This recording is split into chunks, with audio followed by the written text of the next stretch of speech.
What up with your crap and Mooch and Jay with? Wake on up.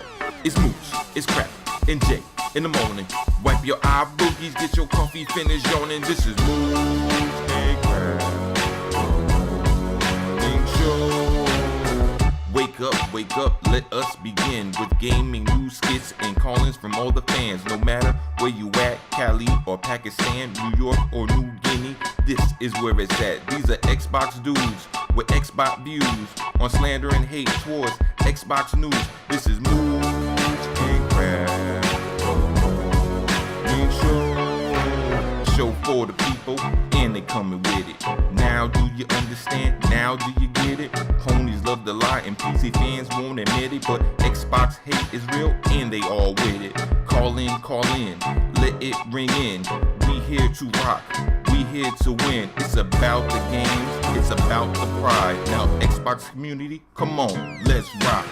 Mooch and Crap Morning Show.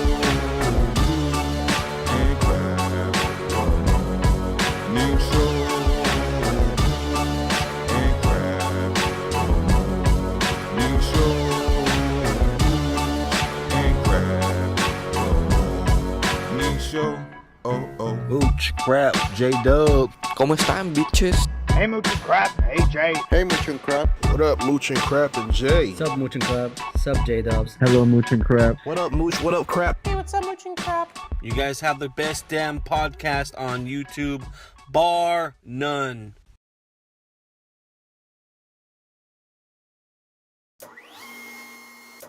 Who cares?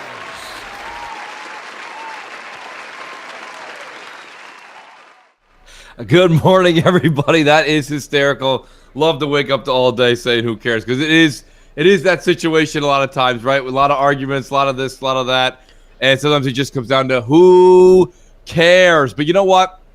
A lot of great things happened in the past 24 to 48 hours, but a lot to talk about. Before we do that, let me introduce my co-partner here, the Crap Gamer. Crap, good morning and happy Sunday to you.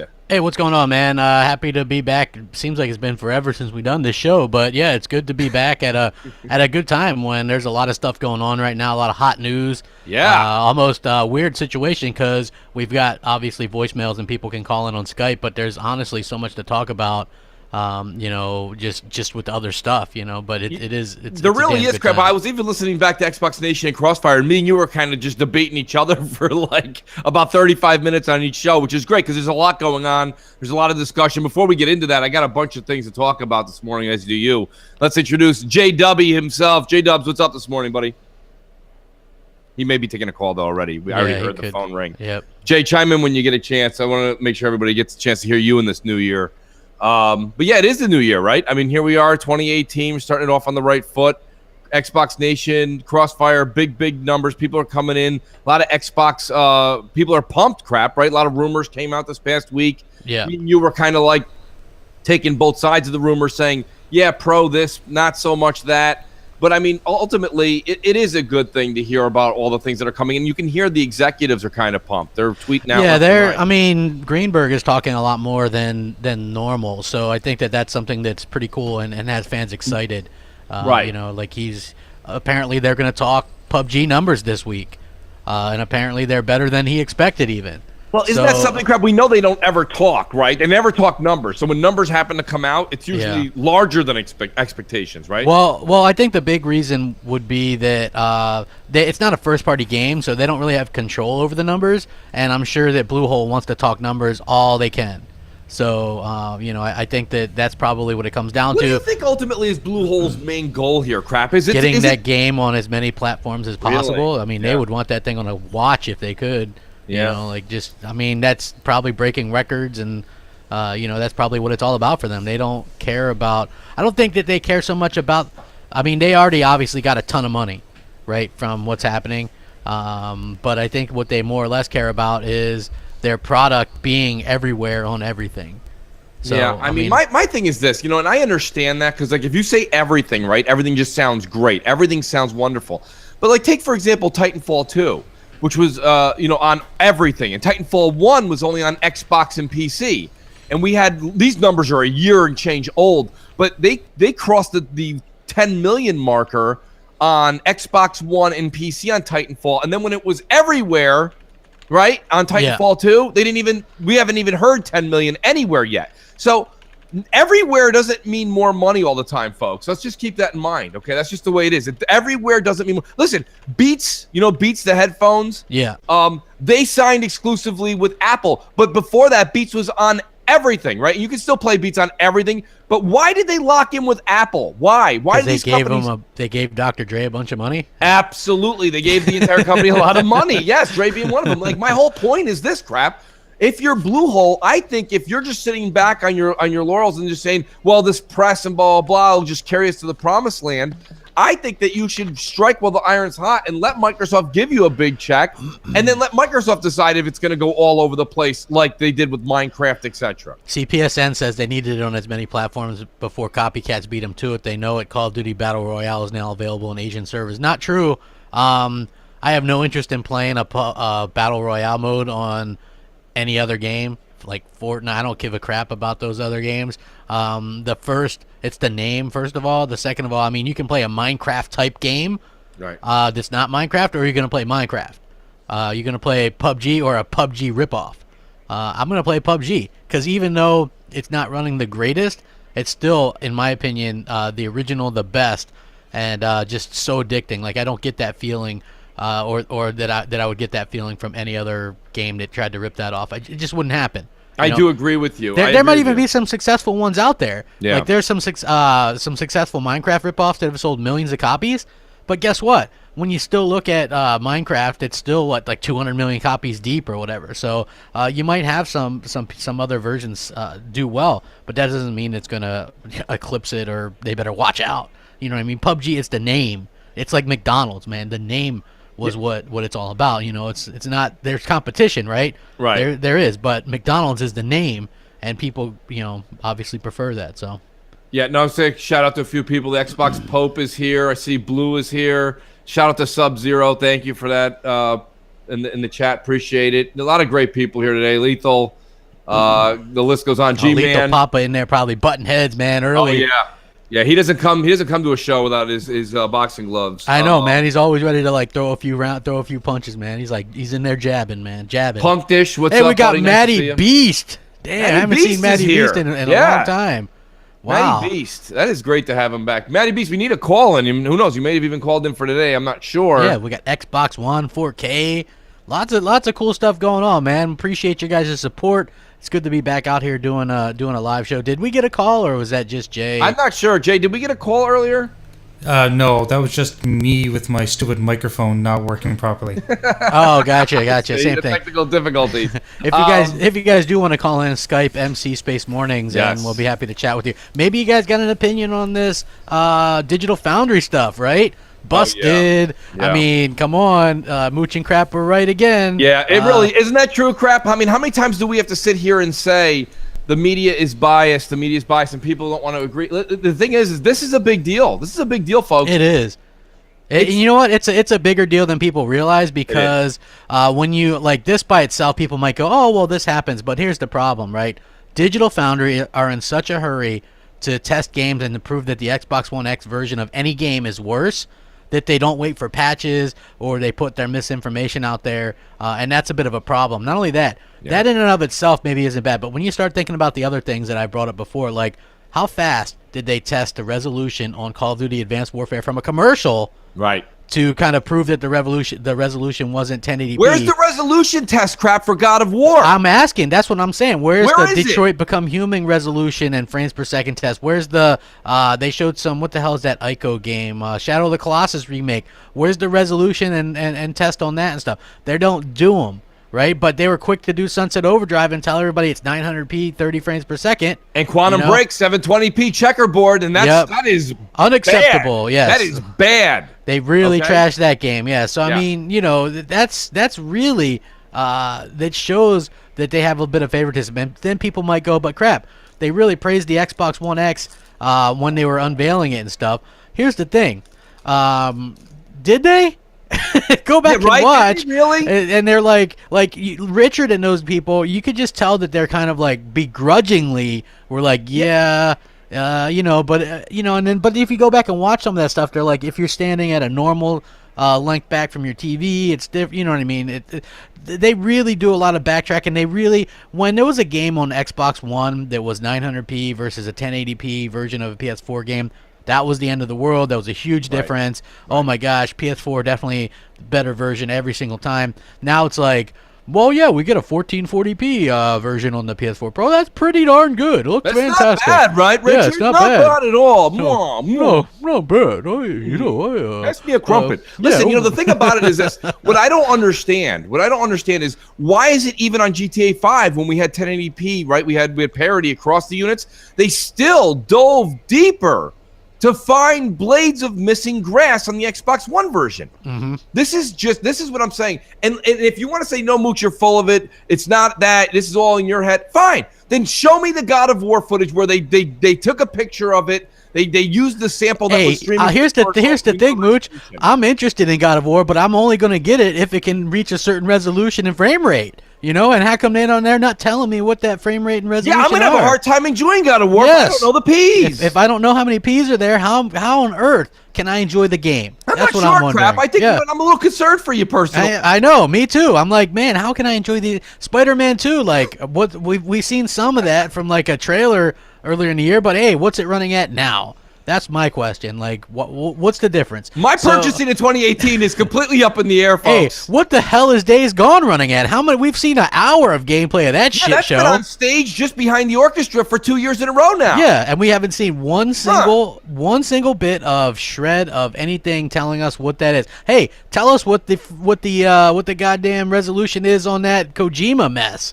You know what I mean? I would love to know that. Yeah. Like, it's probably only at 24 frames, though, because it's still in cinematic movie mode at CGI, right? Yeah, exactly. I'm concerned about that crap. Hey, Xbox Pope's like, I need to see this Digital Foundry video being called out. Here's the thing, Pope. What happened was it's this game called Redout, and it's just an indie game, but Digital Foundry posted this big thing, and I had the tweet because I was going to do a video that was going to be much different, right? Because Digital Foundry tweets out this thing, Redout Lightspeed Edition compared on Xbox One X and PS4 Pro, and the Sony console provides the better experience. That's their tweet to the article. I was going to do a video, something titled like PS4 Pro version finally beats Xbox One X version or something like that, right? Then when it came out that the developer was pissed off that Digital Foundry was lying about their findings, I changed it up. You know what I mean? I did a different video because that's the bigger story. Look, no game should ever run better on PS4 Pro than Xbox One X. None. Right. That's just a simple fact. And, seeing the developer threaten legal action, good. That's what we need to see. We need to see these types of things happening, to stop it. I think that's the main point. And people now are realizing the media favoritism, the media bias, and they threaten legal action. I mean, that's going to really sit in the back of their mind when they're doing this stuff in the future. You know what I mean? Not only that, but I saw it pointed out multiple times that lately when they test a game, they'll test it before the Xbox One X version has a patch, and they'll go, we'll revisit that post-patch, and then they never do. No, they don't. And that's the other thing. What about the credibility here, right? We should talk about credibility. Oh, the credibility takes a big hit. Forget all the hate and this and that. This isn't about the console war stuff. This is not about the console war stuff. This is about what I've been saying for a long time. Craft's been saying, Jay's been agreeing with us. Okay? The whole point of the matter is this. The media is dictating to you what you should know about games' performance, what games are fun, what games you should play, what games you shouldn't play, based off of resolution. One of the most played games on the PC right now is PUBG. One of the most played games on the Xbox is PUBG. This game looks like a 360 game, okay? With 4K textures, not even textures. We have 4K background, if you will. Yeah. Hell, you fall into the pit of misery for no reason. Dilly. Like, yeah, you're just that happened to us yesterday, man. We've Grave fell into the pit. We couldn't get out. We were in the top 20. Obviously couldn't get out, so you're just kind of screwed there. Yeah, so I mean, like, stuff happens with that game all the time. Fun trumps all, but I mean, yeah, it's annoying, some of the rubber banding and stuff like that, but you still just keep going back to it. Got to play another. Hell, we were up till like 1-something playing that. My God, it's nonstop. But that's my point. So why is it that we have these companies like Digital Foundry? And it's funny, we've always been saying for a long time that Digital Foundry is very credible in their analysis. We didn't care for their opinions. Yeah. But their analysis was credible. Now we've got to. Don't take my word for it. Take the right. Thank you, Don't Reedy take Rainbow. my word for Don't it. take my word for it. Thanks, Yeah. Jordy. But like my whole thing is this, right? Thanks. This now you have a developer coming out saying this is bullshit. This is not the product we put out, and this is not what you're reporting wrong. And then realistically, that does hurt their product. And I don't know about you guys, but I've actually reached out. Developers. Yeah. There you go. Good old Steve, man. Good job. I miss both Steves in both big companies. Yeah. Yes. Now Bomber Bomber's like and the, Jobs. the Miss you owner both. of a basketball team, I think. Something Well, like you that, can tell he's going to live a lot longer. He's having fun over there. Yeah. But yeah, nonetheless. This is something. So I mean, and this starts with Digital Foundry, and this is the big one. If this is a big get and gets them to come around, this is a big deal because next you'll see the IGNs and Kotakus all fall into place because you can't go out there and report bad news and not be held credible. If you're just going to open up a site and call it our opinion, well, knock yourself out. Knock yourself out. If Richard wants to start doing his opinions, or say it's an Digital Foundry, opinion piece. I mean, or it's an opinion piece. Yeah. I'm all about it, and we'll just say, okay, listen, the media bias isn't great, or the media out there isn't really great, but it is their opinion. This is an analysis that a developer has now said is 110% inaccurate. And not only are they saying it, Digital Foundry comes out today and says they apologize and are changing it. And we have a call, so I definitely want to hear what the audience has to say. They're what the probably gamers have to pissed say. off about it too. Yeah. You guys M&C should Mornings. be pissed. What's up? How's it going? Yellow. Como Hey, estás? good morning, Mooch. Good morning, Crap. J Dubs, Rock 31. I hope you guys are having a fantastic New Year's. I hope you're enjoying your new Xbox X. I know I am. And I am loving what I heard about Digital Foundry. And this is why we need a second company doing the same thing and giving their own opinion. That way we're all not always relying on just what Digital Foundry says. We need an independent company that's not Digital Foundry to say either yes, what they said is right, or yes, what they're saying is wrong. Because whatever we say, people have to bite and they have to eat it, and that's just not right. This is where competition makes the industry better. All right, fellas, have a good day. Yeah, good call in. Thank you very much for that. And anybody else that wants to call in with their opinion on this, MC Space Mornings on Skype, we'll be happy to call. Yeah, Capital Foundry does exist, and yeah, that'll be. In fact, I just did a PUBG analysis between Xbox One X and the PS4 Pro, and non-surprisingly, the Xbox One X version was much better. That is Much surprising. better. That was a Capital Foundry? Yeah, I You did may that. actually be stepping up. I don't know if you realize that, Crap, but you may be getting a little bit more recognition now that Digital Foundry's had some issues lately. Well, yeah, especially since that one, what was it, NX Gamer? I know Xbot's a fan. Doesn't look like he's going to be doing that anymore. So. Oh, that's a shame. Actually, he's very good at what he does. Yeah, but apparently, it's very costly or whatever, and it takes a lot of time. It's very time-consuming. Yeah, so like he probably needs some kind of funding or something. Maybe Well, he I should hope do, that like, channel a comes Patreon back or something. Yeah, I think he should. I'd like to support a that. lot of people are doing Patreons. Just like just imagine, the amount of people who get their videos taken down, and just the demonetization, all that kind of stuff. Like you can really see. Like that people could probably use. We're gonna probably lose a lot more content creators before all this is said and done. But well, that warning came out over a year ago, Crap, where they said this was all gonna, that could happen, and Yeah. we don't know who the actual real. We know who the victims are, but we don't know who the culprit actually is or who's causing this. But that'll all come out in due time. Yeah, hopefully. Hopefully things all work out for everybody. It's Right. Because it is a good medium to get your opinions and stuff across. Absolutely. And then you have a few bad apples kind of ruin it for everybody. I always thought that was the stupidest thing. But hey, what do I know, right? What do I know? But we probably should get to some voicemails because we do have some. We have 10 or 10 or more. Yeah, so let's do it, guys. Let's get to these. Who do we got? So first on deck is our good old friend Def Jam Bam. Oh, Def Jam. Good to have him first thing in the morning. What's up, Mooch, Crap, and Jay? What's up with y'all? I'm pretty sure by the time y'all hear this message, it's probably either past New Year's or New Year's. Either way, Happy New Year's to y'all. And question, do y'all think can Sony really afford to wait until maybe another 4 to 5 years with Microsoft having the better hardware out right now. And also for the PlayStation 5, do they need to include backwards compatibility for their PlayStation 4 games? I think that's going to be a big key, because we all know some people like to play their old games, and let's say that PlayStation 5 come out, who really wants to stream their PlayStation 4 games? I would rather just be able to play the disc, put it in, keep it simple that way, because not everybody has good connection. But that's it for me. Everybody in the chat listening in, make sure y'all hit that like button and share this out. Time for Seagulls. Let's go. 2018 is here. Woo! You know what's funny is, I remember that time where the where he put the seagulls in for the whole show. Yes, and we couldn't even understand what the hell he was saying because we were just focused on the seagulls. Still one of my favorite voicemails with all the seagulls throughout the entire thing. I can't get enough of it. Kind of like Marianne from Brooklyn. Yeah, but Happy New Year, Def Jam.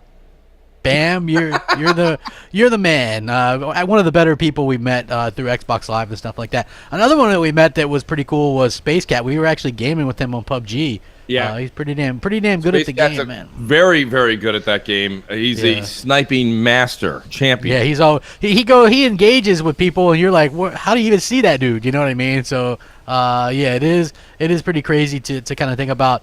Happy New Year, Def Jam, Bam.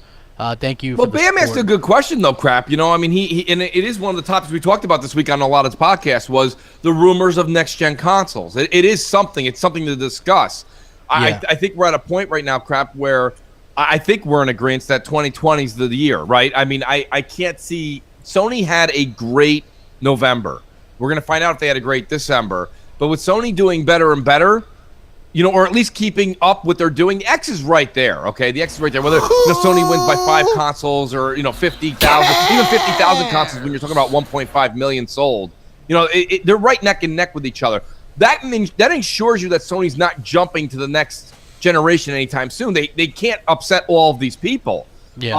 Another 5 to 7 million people bought the console this year. In 2017, pardon me. You can't let them all be like, next year we're going to start something up. And that goes for Xbox too. You can't have an Xbox One X and then, the rumor comes out in 2019, Xbox 2 is coming out. I don't see it. That doesn't seem to be the way Phil does business. Yeah. Well, the funny thing is this, right? Who is it? This analyst just said this, that the PS4, that the Xbox One X is a true 1.5 mid-gen refresh. The PS4 Pro is marketing. Right. Zing. You know what I mean? They're riffing on the PS4 Pro. Sorry, I've been watching Seinfeld a lot. There was an episode where he's like, and he's just riffing on me. Here he goes. You know what I mean? Like I always, George is probably my favorite character in that show. But and that's true. The PS4 Pro was such an afterthought that it's not even funny. He said, this is what he says. Xbox One X is an 8.5 generation console. PS4 Pro is a marketing gimmick. Ouch. Yeah. Right? Yeah. I mean, holy crap. That's really got to sting a little bit. Well, I mean, I made a joke back in the day, and I said, PS4 Pro does just a little bit more. And, I mean, that's the joke, but that's also the truth. Like, I have a Pro, and I don't see a world of difference between the Vanilla and the Pro. Do you want to hear this analyst's take real quick? He says, Pro is mostly a marketing gimmick. When asked about the question of a PS5 rather than further iterative upgrades from Sony, he said, it's nothing like Xbox One X in terms of the performance lift. It's basically a standard console refresh. But Sony tweaked a few internals and got a 10% performance boost for the Pro. Big whoop. Xbox One X is a much more fundamental redesign, and it's at least 40% more potent than the PS4 or the initial Xbox One SKUs. Wow. Yeah. Now, it's funny, Crap. How many big media outlets are going to run with that article? Yeah, probably. I mean, it's on Gaming Bolt, which is like, they're the mooching crap. Yeah, they're the mooching crap of the media. Yeah. Like, no, I mean, they have a decent site and stuff, right? But it's like they're not an IGN or GameSpot. No. You know what I mean? So I think that's a big difference. And we all know that the Xbox One X was going to be much better than the PS4 Pro. And now we're seeing that. And also, go give it to you. What? Hey, what? Have you seen Aaron Greenberg's picture on Twitter? Yes. It's X gonna give it to you. And it's him doing the X thing. I love it, dude. That's great. And to those that don't know, he did have this background on his Twitter that had Fable on there, Yes. and Forza Horizon Japan, and some other games as well. So yeah, I think that. We got a call in, we which got a is call. great. We got a lot of real active members that really they've been voicing out for 24 hours crap on Twitter. So this will be good to hear what these people have to say. M&C, what's up? Welcome back. Happy New Year. Hey, good morning, Mooch and Crap and Jay. This is your boy Hobo Scratch calling in. Just want to say Happy New Year's to you guys. Glad to guys hear you back on the air. Hey, just had a couple of questions for you regarding this whole Digital Foundry Redout ordeal. Do you know? I mean, just want your opinion. Why do you think this hasn't happened sooner? I just would have thought that with as much slandering as they do towards the Xbox One X and the Xbox One X versions of the games, as a developer hasn't come out sooner, pissed off and tried to take action against them. And then also too, why do you think that Microsoft themselves hasn't actually jumped in and said something? Because ultimately, this is affecting sales of their console and their games. So I just would have thought that Microsoft would have been like, hey man, you know what, we gave you guys first crack at the system, you broke the story regarding the specs and what it could do, how come you always putting our product down? So I don't know, just want to hear what you guys thoughts on that, see what you guys had to say. Anyway, have a good day, enjoy the show, talk to you later, peace. Outstanding call. I think the problem is that how do you prevent somebody from running an analysis, right? Maybe prevent them from I don't think that's what he necessarily means, Crap. I think what he's saying basically is, here, we gave you first rights, this and that. And they don't want any favoritism. They don't want everybody. They don't want just smoke blowing up their backside. Yeah. But I think what the caller's saying is now all you do is just bash the damn console. Or what's worse is now we have a console that's stronger. This is what you guys are your claim to fame for the past 3 years, and showing us how the PS4 was just ever so slightly stronger than the Xbox One. I know we have a call, and it was a huge difference, though, right? It was like, oh my gosh, it's so. And that's what the caller's saying. The caller's like, why doesn't Microsoft? And I'm hoping that what the Redout developers have done by doing this and going out there and putting their foot down, I hope this sparks Microsoft to kind of grow a pair, kind of do something out there when they're being called out and they know that it's an improper news feed. I think that they should. I think everyone should call them out if it's an improper news feed when it's on a certified source like that. He like called it Foundry. fake news, the developer did. He did. He did, so hashtag fake news, y'all. Fake news. M&C Mornings, what's up? You guys are fired up. Let's go. Hey, y'all, what's up, man? This is your boy Dirt Griggity. Griggity. I just wanted to talk about, the last few months have been pretty good. We've been getting some positive Xbox news, which has been rare this generation. So it makes me kind of happy to hear all the good news. Even though some are rumors, it's still good to hear some positive rumors for Xbox. But I do want to ask you guys a question. As far as the Fable thing goes, if this is true about Playground doing Fable and everything, do you guys think that it will be announced this year at E3, or maybe next year? Because it's obvious like the game's not going to come out for maybe a couple more years. But yeah, just your prediction. What do you guys think? Because I know the Playground games just got a new building and hired some new employees. So I was just wondering what you guys thought about that. All right, man, I'm out of here. Peace out. Great to hear from Diggity. Well, here's the thing. I think that they will have some kind of trailer, CGI, in-game, whatever. There's multiple things to this, right? Because it's funny, because I was on N4G checking out some of that, and if you guys don't know, I did a video about it yesterday as well. A developer who worked at Lionhead actually said he was surprised by, happy birthday to So Shady out there in the chat, man. Yes, happy birthday, brother. Yeah, have a good one for sure. But yeah, the developer said he was surprised at who Microsoft picked to develop Fable 4. It wasn't a developer in Brighton, which Studio Gobo's in Brighton. And when asked, he said, yeah, they need a large developer to do that. So you start looking into it, and you see another UK developer that has 200 and plus employees is that would be them, Playground Games. Yeah. And they just hired a bunch of people, have a great relationship with Microsoft. Everybody was like, Microsoft turned down the thing. And see, what I had originally heard, and I brought this up a long time ago, was that Microsoft was a little bit upset that Playground mentioned that they were working on an open world RPG. And so that's why they said it was going to be a new IP, right? But now if you look, it says exciting IP. It's not new anymore, just an exciting IP. So yeah, I'm very listen, and I try to watch. We've been doing this for a long time now, crap. I try to watch P's and Q's before you say, "Oh, I can't wait for so and so company to take on this or take on that." My whole thing is, I would feel so comfortable knowing that Playground Games is taking on Fable. Wouldn't that? I mean, doesn't that give you that warm feeling inside to let you know that a major company's handling it? Honestly, that company has the potential to be. They could be their Naughty Dog if they let them. To be honest with you, I agree. Like, and I know that's a bit. That's a leap. That is a leap of faith we're taking. But Playground Games makes one of the most. Well, just look at the games that they've made. Every Forza Horizon they've made was received better and was better. Yes. Right. So they have some, and that was their first game was Forza Horizon. So they continue to get better. They've got a good. They don't delay games. Their games are on time. Right. That's a big stickler for Phil. They're always on time. Yep. Forza Horizon 4 is still a thing. They're still making Forza Horizon 4. They have 2 teams.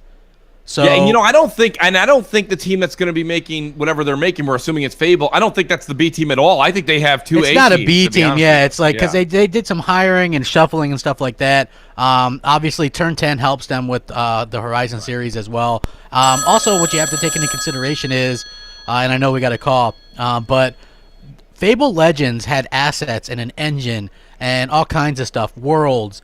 They could easily use some of these assets and recycle them. It was a beautiful game on Unreal Engine 4 with DirectX 12.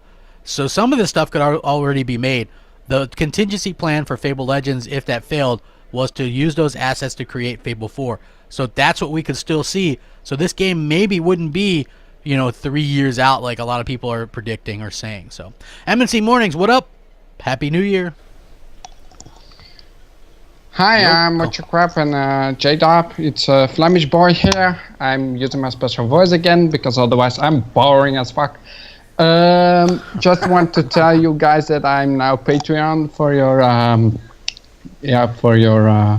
show. I really want to support you guys.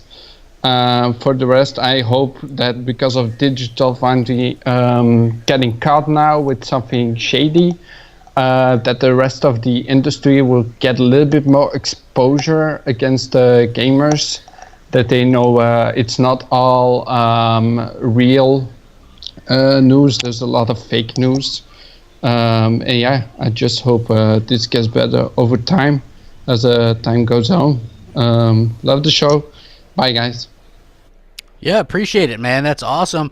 Also want to send a shout out to some of our Patreon supporters, Biggie, Josha, Jack, Jackal, Justin B, Anthony N, Lethal Papa for sure, John S, Mark D, G-Man, 209, Vertigo, Tempest, John Y, Killshot, Chaos, Killing Dan, Jazzy Noop, Xbox, Silent Bob X, Sean D, Neth, Dirk Griggity, woo woo. Yeah, we appreciate all you guys, all the support, and everybody else that supports us through the various different levels and tiers. If you guys want to support us, I think Mooch probably has a link in the description that you guys can check out and support us there, because that helps us get giveaways and keep the show sounding pretty damn good. Absolutely. Absolutely. As we continue to grow and go into 2018, the year of Xbox officially.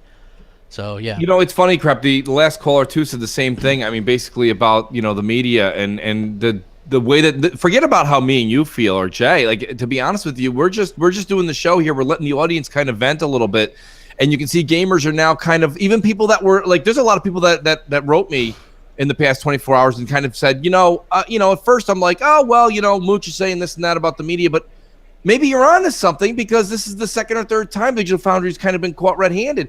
And this is what it is. It takes a developer, it takes Microsoft, it takes a big time company to come out and say it before people start to come around. You know what I mean? Because they were coming around when we were saying it for the past couple of years. And I even watched Game Scoop the other day on IGN. And again, it's just these 4 guys. It was the same 4 guys they have on all the time. I think it was I'm not sure if it was Marty was there, but Ryan was there, and Hatfield. And these other guys, Damon Hatfield, these guys are all sitting there, and they're just giving their opinions on games. And you can see they're just thrusting their opinions into gamers' lives in the direction that is just, it's not Microsoft friendly. It's not that it's always anti-Microsoft, but it's not Microsoft friendly. And they're just so happy to promote Nintendo. They're so happy to promote Sony. And then, oh yeah, of course, there's Microsoft and they're doing things. And like, I remember one of the first things that come out of E3 last year was, I don't remember if it was McCaffrey or who it was, but it was IGN. They're like, we just got done playing Crackdown 3 and it just doesn't look good. Just doesn't look good. Yeah. And I'm like, what are you talking about? I mean, I don't know. First of all, I'm looking forward to Crackdown 3. I am too. You know what? People are so weird with that stuff. It's like Crackdown 3 looks like Crackdown. You know what I mean? Like, yeah, it's a God Crackdown. forbid. Yeah, God forbid. Right. It's like, and it's totally asinine. Like, people expect it to look like Uncharted. Right. To me, that's stupid. That's really ignorant to even. I like tiramisu. Sometimes it comes in the form of cake. Sometimes it comes in the form of creme brulee. But guess what? I still eat it. Yeah. Because it's the flavor I like. It is what it is, folks, okay? Crackdown 3 is going to look like Crackdown 3. If all of a sudden in 2018 you don't like the way Crackdown looks, that's a you problem. That is a you problem, man. And I think if that, which was, by the way, confirmed by Aaron Greenberg and Shannon Loftus to still be on track to release this year, if that my multiplayer friend, is a works you the problem. way it should. Sure is, Mooch. Exactly. M&C Mornings, what's up? How's it going? Hey, Mitch and Crap, this Xbox One from 4K from Anaheim, California. I just came across this article this morning on the TV Guide website. It's about apparently the Halo show from Steven Spielberg is in full production right now. So could this confirm a launch for 2018? So I was just curious about it because, I mean, the last couple of games that were also mixed with the TV show. So what do you guys think? Let me know. Take care. Bye.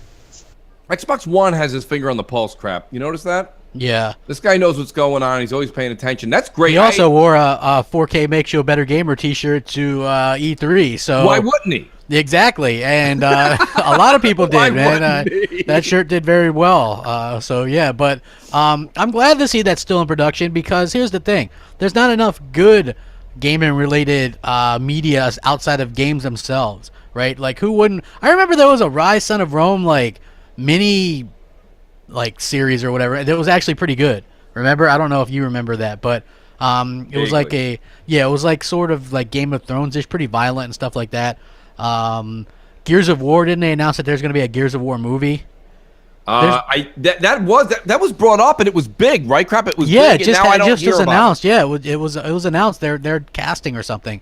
Also, Forward Until Dawn was good. There's been some good Halo cartoons or whatever. So I like gaming-related media, right? I liked G4 TV. I liked watching their gaming reviews, Adam Sessler and Morgan Webb and all that. That they did a show called Cheat that had this really hot girl with legs on there. It was like really good show. Yeah, I heard now. I heard. Did you see what I saw? I saw Sessler's coming back to do something at DICE.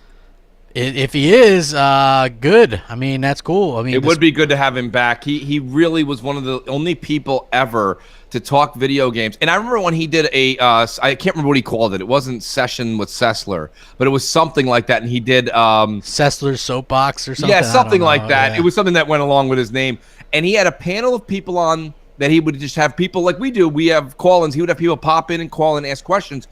And he would say, if it came to a fan question or a fanboy question or something like that, he would still address it in the proper way. You know what I mean? Very professional, discuss the game, the attributes, the storyline, the developers look at it, the publication, the sales, everything very, very dignified.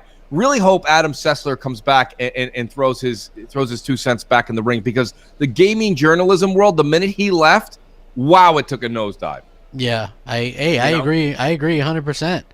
So, Right. I mean, as far as I'm concerned, we need more of that. Like, G4 would probably be much more successful nowadays just because we don't have it and we see what it's like not to have that.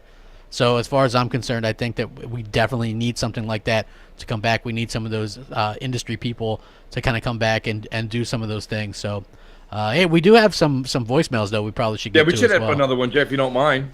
Sure. We've got G-Man 1172 on deck. All right, Oh, G-Man.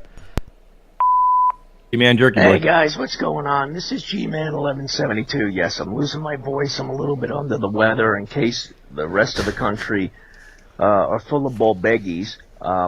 we got a lot of snow in New York. I spent the whole day yesterday shoveling and out in the cold. And Mooch, I'm sure you know. Crap. I know you went through a hurricane, but you know what? I mean, you're big enough to float anyway, so who cares? What I'm saying is this: all these rumors coming out, guy. Xbox exclusives. They got their checkbook out. They got this. I don't want a new fucking who's that lady? Perfect Dark. I don't want new versions of anything. I want new IPs. Trust me. I listened to Wednesday night's podcast.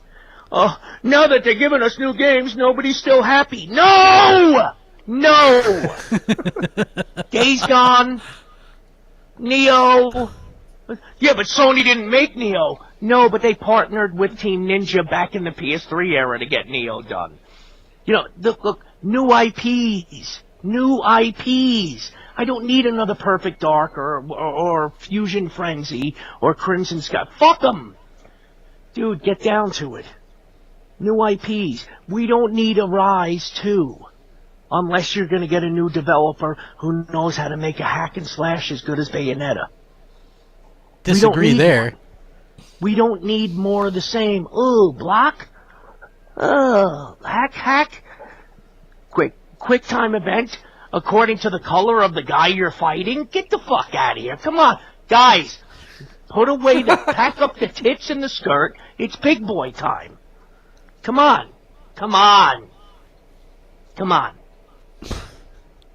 Well, appreciate the call, but let me point this out. He's like, we need new IP, and then disrespects the new IP that we've gotten. You know what I mean? Like, Rise, while not a perfect game, had a great story. There was a lot to work with there if they could have done a sequel. I think that they are doing new IP, but there's obviously a big back catalog that they have, and nostalgia is a hell of a drug. So if you can do something and get a grittier Joanna Dark out there, why the hell not? Especially if you have nostalgia is a helping hell them. of a drug. Yeah, sure exactly, is, Mooch. Yeah, so like I'm all for it. Like, just because the games that quote unquote leaked are games that they have in their back catalog or whatever, their game catalog, doesn't mean that there's no new IPs coming. But if people want new IPs, I suggest buy the new IPs, because so far nobody's really done that. Sunset, Rise, Quantum Break, Recore, Sea of Thieves will probably buck that trend, but you got to buy and support these things. So yeah, no, I mean, but in G-Man's defense, what I do understand what he's saying is he wants to see some new stuff. Now, G-Man, to agree with Crap for a second, if you're gonna have a leak, the leak can't be about something new that's coming out, because they can't explain it through a leak. So that has to be presented to you on an E3 or a stage or some kind of PR stunt of one way, shape, form, or another.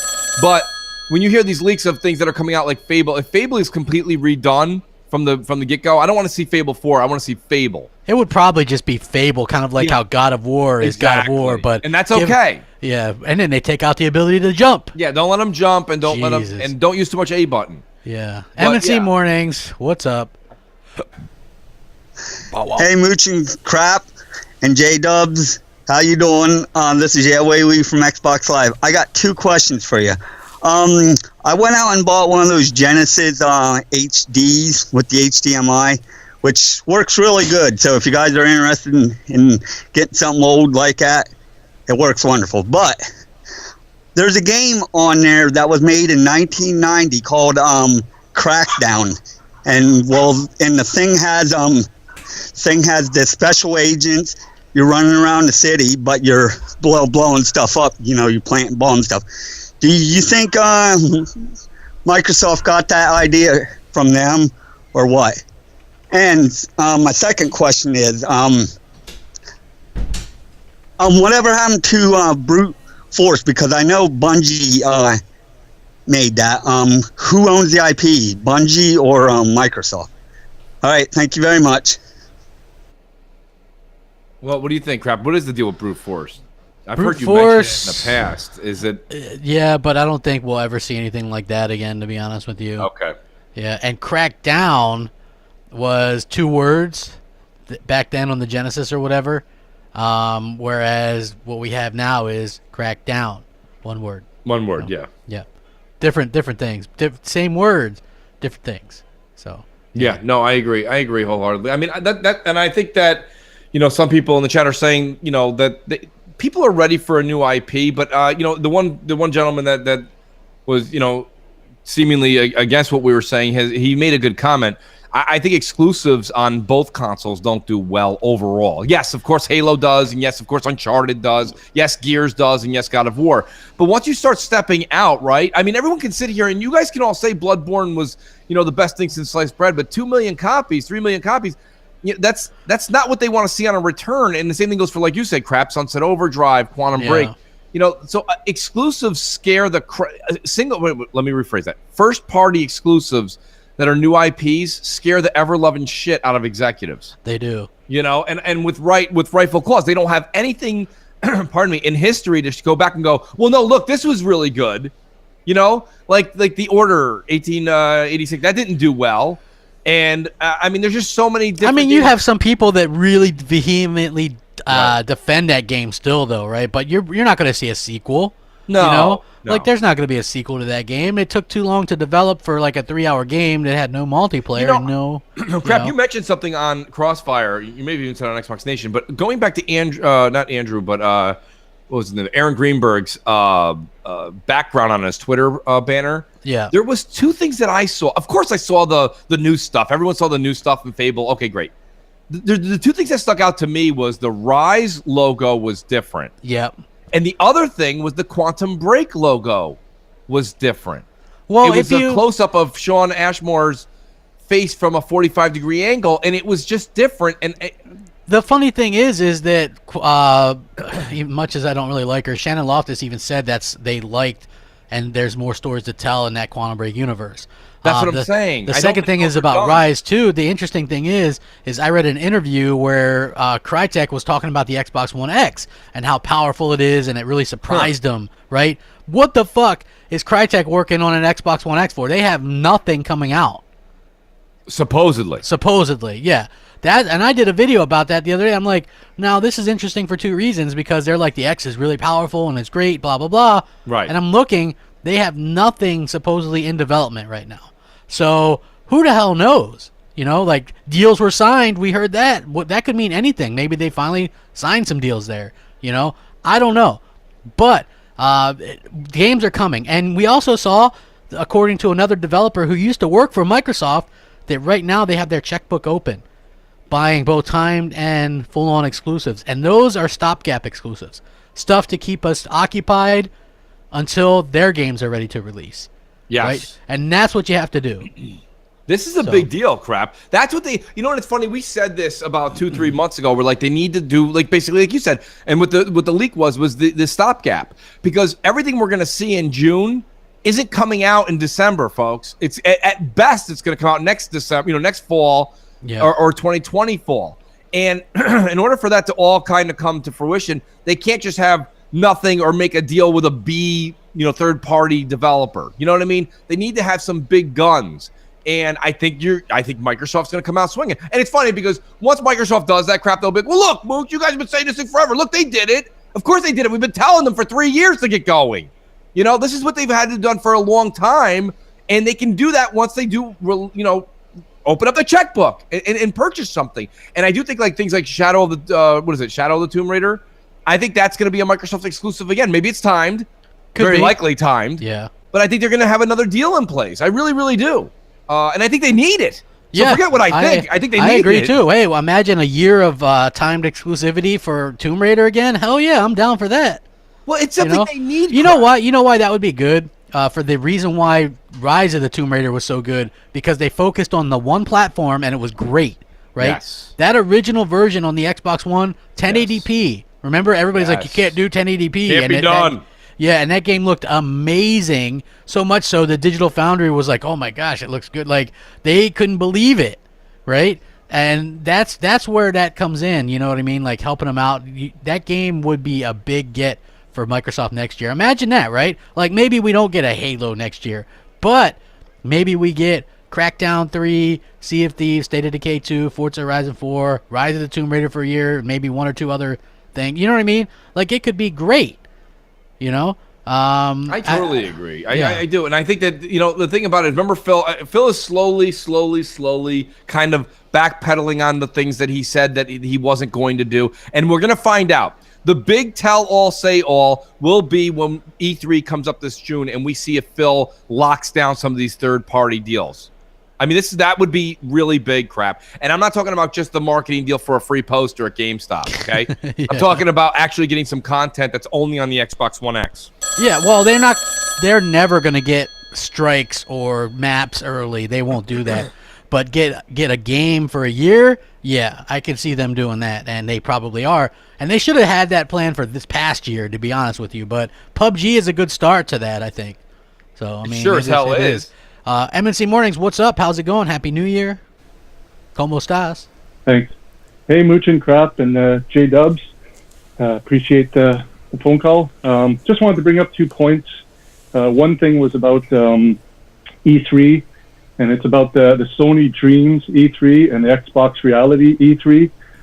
The one thing Microsoft has done is they stopped showing games in the distant future. So that creates a little bit of a stopgap where you don't have as many games.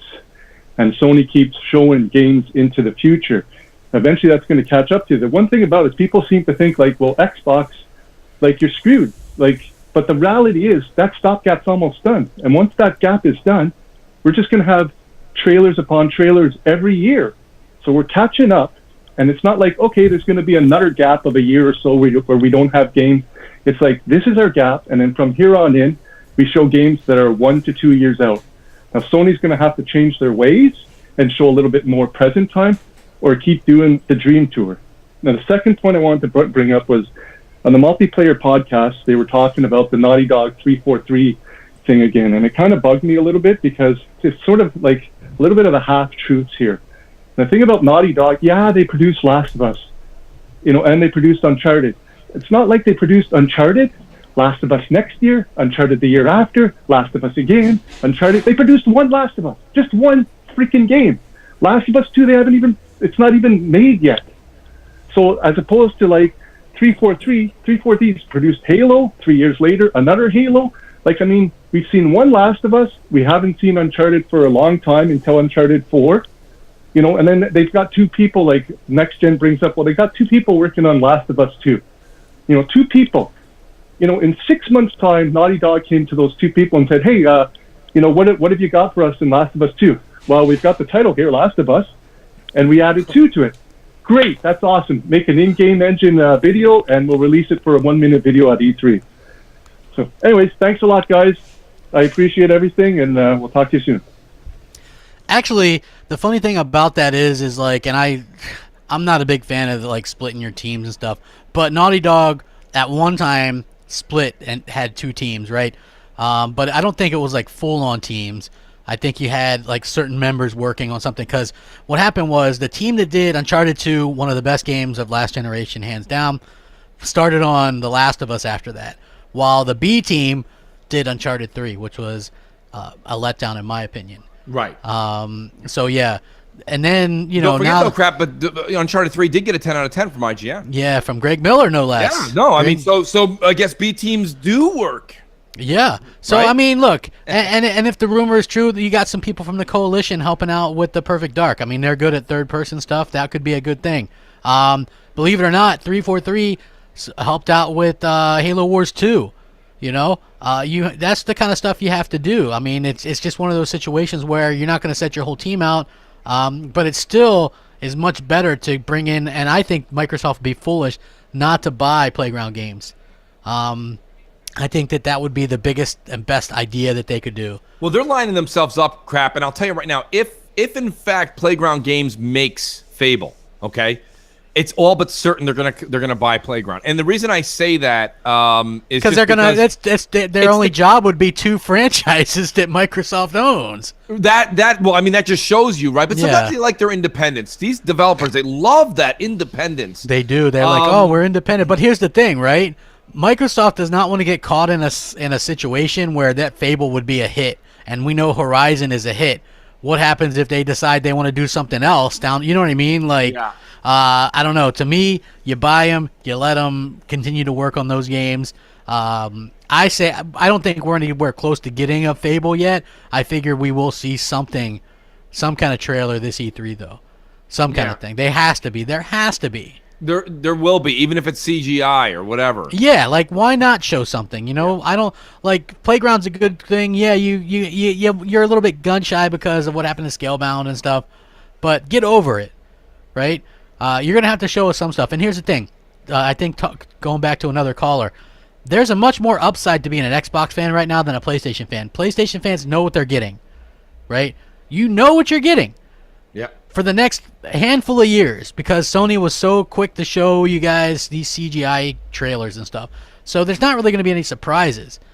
You know, and that's unfortunate if you're a PlayStation fan, because you kind of know what you're getting. We don't yet.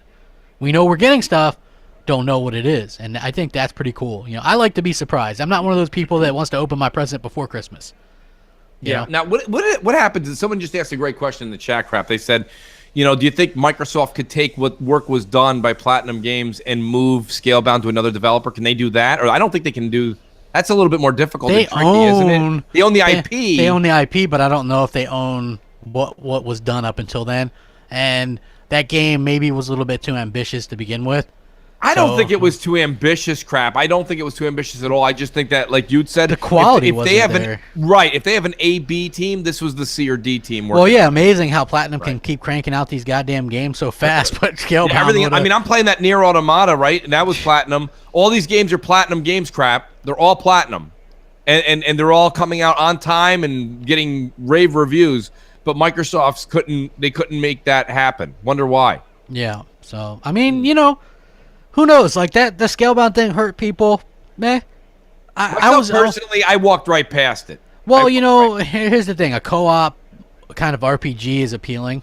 Sure, it is. So yeah, you know, I would love to see. Enter State of Decay, but you know, I think that. By the way, you know, the games that are coming out for Xbox this year. A little deviant. CGI was not a '90s thing. I can take you to look at any Sony E3, dude. Even going back to 2005 or 6 when they showed quote unquote Killzone 2 footage. CGI, my friend. They show a lot of CGI. Just because something is in engine, guess what? That's them rendering CGI in that engine.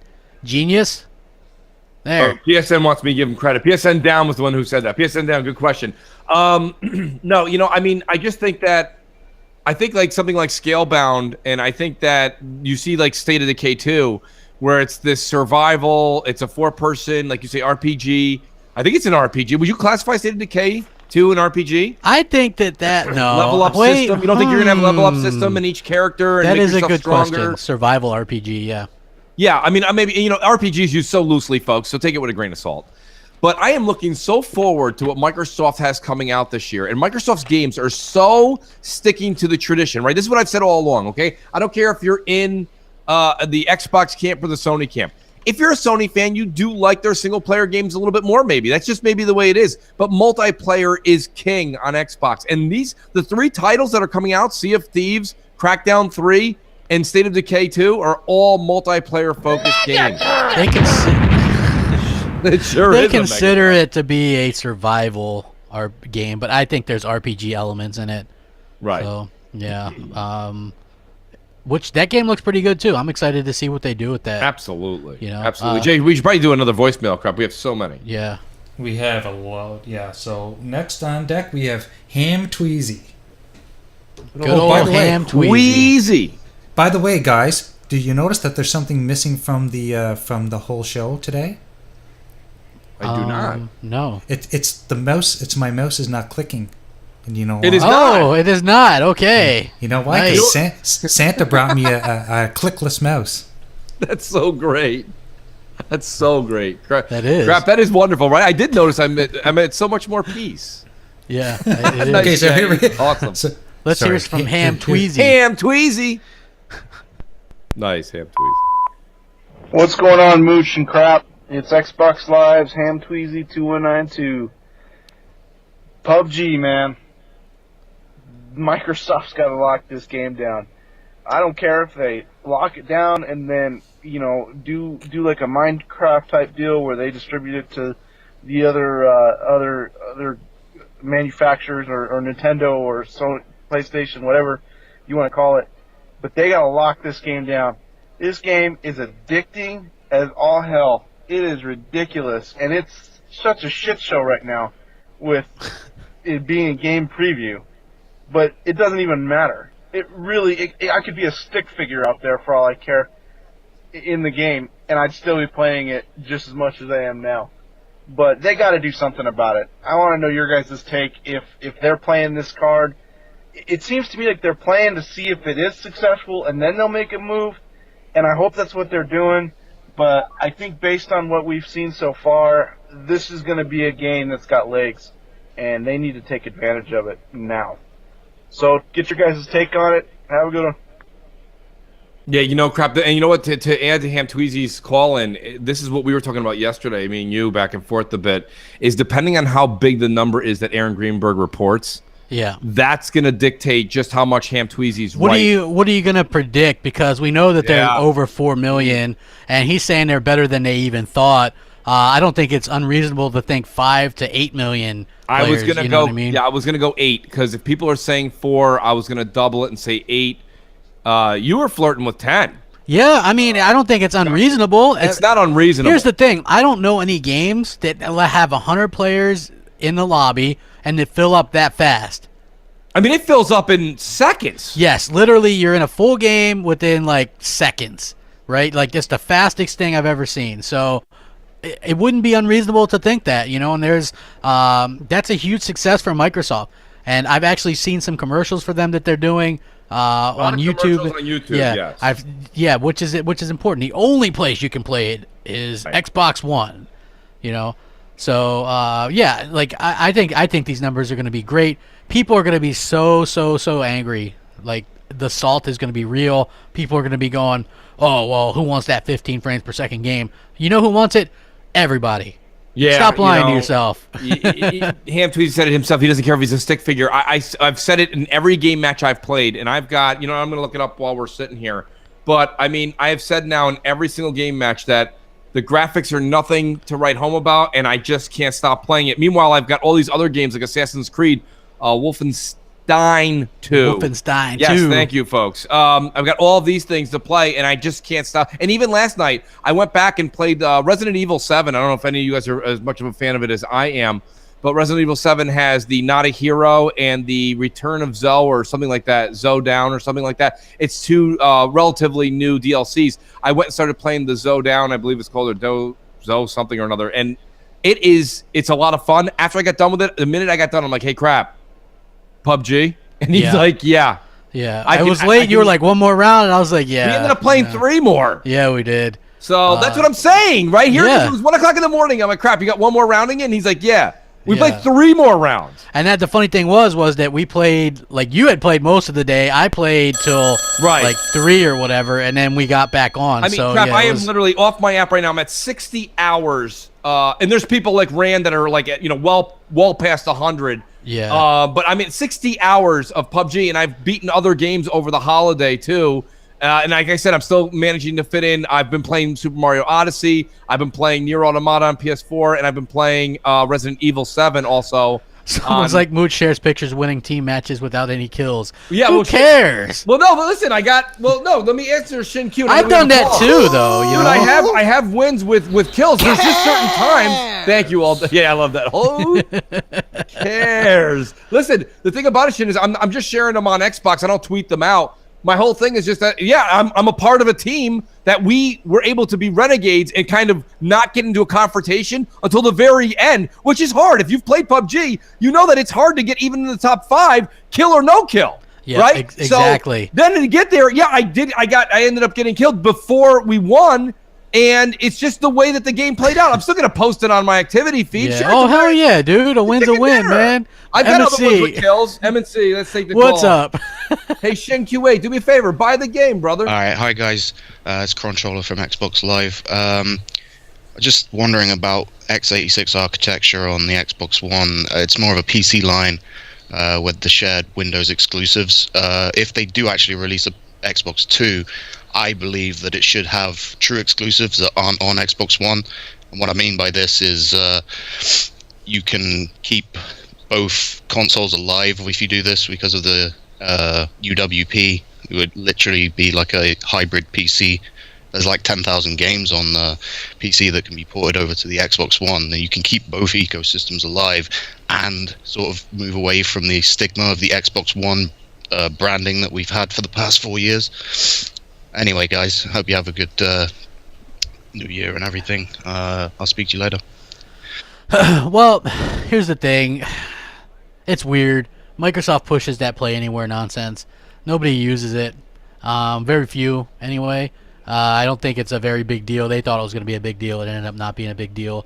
Shannon Loftus even said there's no real engagement in terms of people who bought it on PC and then switching and playing it on Xbox, or people who bought it on Xbox and then end up switching and playing it on PC. So there's really literally no real gain with that, other than some of the stuff you're able to get, like the assets and stuff like that. So it's hard saying, but Phil did say there's going to be some games that are on Xbox and some that are just be on PC.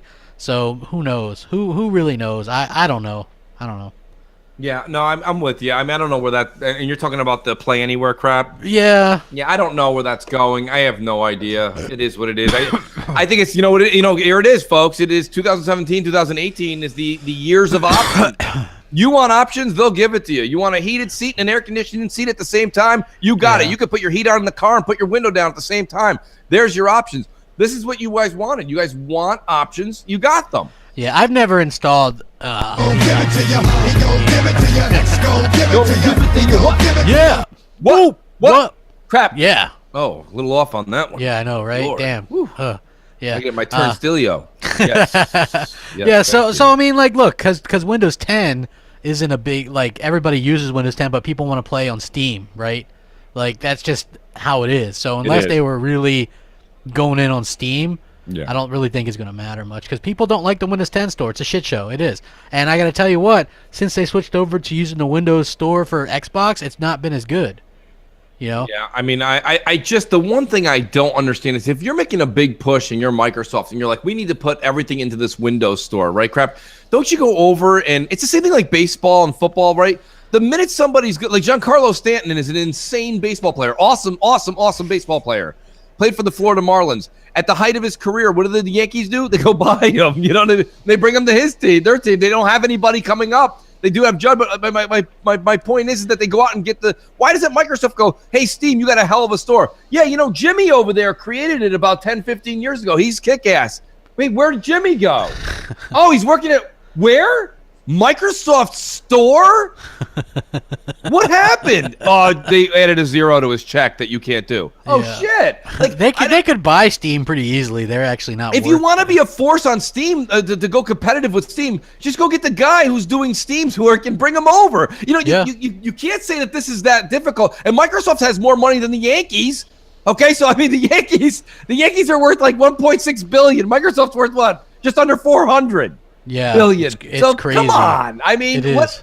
You want to be somebody? Be somebody. I would love to be a fly on the wall at these meetings to find out just how much. When they say they open up the checkbook, what is it, like $1.50? Like, what do they got in there? What's in the checkbook? Hey, what's in the box? What's in the box? Let's get another voicemail. J Dubs, who do we got? We've got Jay Yoon. Okay, let's hear it. Woo! Happy New Year, Mooch Crap, J-Dubs. This is Jay Yoon, 01. I got a question. Hopefully no one takes this the wrong way. So for Mooch, wanted to figure out why there are not more gamers that you guys have on that are, a little bit older, mid-30s, 40-ish, kids, wife, and wanted to ask you a question as far as how you balance your work life, marriage, kids, and gaming life. The second question that I do have is, for me personally, it's funny, but I think the controller, believe it or not, makes such a huge difference for me when I'm playing my games.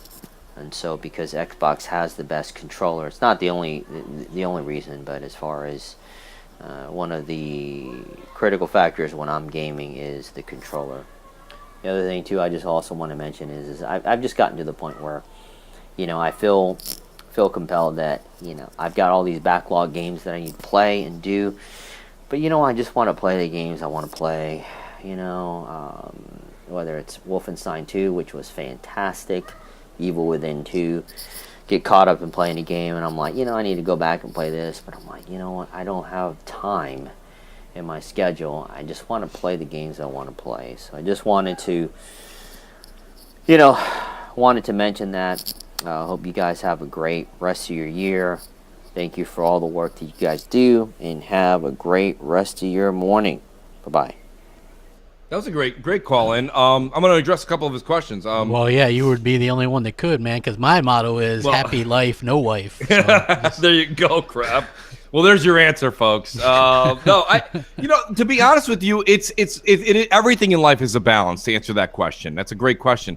It doesn't matter if you're talking about married, not married, family, no family. It doesn't really matter because everybody has such a busy. Ask somebody that doesn't have kids and doesn't have family or doesn't have a house to maintain. They still say they're very busy and they got no time. So there's just everything's moving at the speed of light these days. So I think it's a lot with time management. If you went to certain aspects of high school, certain aspects of college teach you this. There's classes you can take in time management. Look at first and foremost is your health. You got to take care of yourself.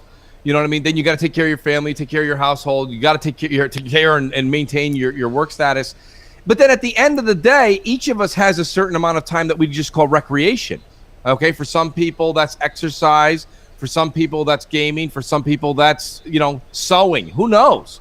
So, I mean, you got to just kind of budget that. Myself, personally, I make sure everything's taken care of. And at the end of the day, if there's an hour and a half left at the end of the day, I enjoy to pop a game in and play. I've been doing that for a number of years. That's my idea. Other people are like, how can you game? How can you game?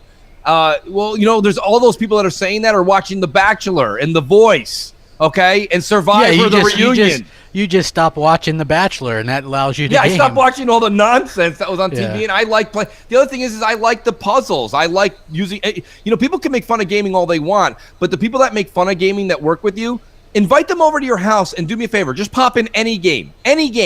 Resident Evil, Gears of War, Halo, I don't care, The Last of Us, and just turn it on and hand them the controller. It'll look like you gave them the flight path to a 747 airliner. They'll have no idea what to do in the captain's seat. And you're like, well, come on, man, it's easy. It's just what kids do, right? Well, I don't know what's going on. I don't do this stuff like you do. Yeah, of course not. There is a skill set to gaming. And even all of us that game together, there's still levels of people that are better than all of us and worse than all of us, right? We even have our own tiers. We know, like we just said, Space Cat is actually an amazing player at PUBG. He's really, really good, right? So he sets himself in a different tier than others. I'm middle of the road in PUBG myself personally. You can ask the guys I play with. I always make it till the end. I'm always there. Doesn't mean I always get a kill because that's just the way the game kind of plays out. But I always generally get a tremendous amount of hit points, and I do get a few kills here and there. It's a difficult kind of game. But, there's tiers that we make. So, in that retrospect, the answer to another question that he had, Crap, that I thought was interesting is he said you should bring more people onto the show. This show? No, not this show. But we do have a lot of people on the show that are in their 30s and 40s. Actually, the majority of people that are on our podcast are all in their 30s. Yeah, if you look 40s. at Noof Nukem, he's, I think, 40, married. You have Dealer, he's in his late 20s. Predator is. Predator. Xbot is with Mel, obviously.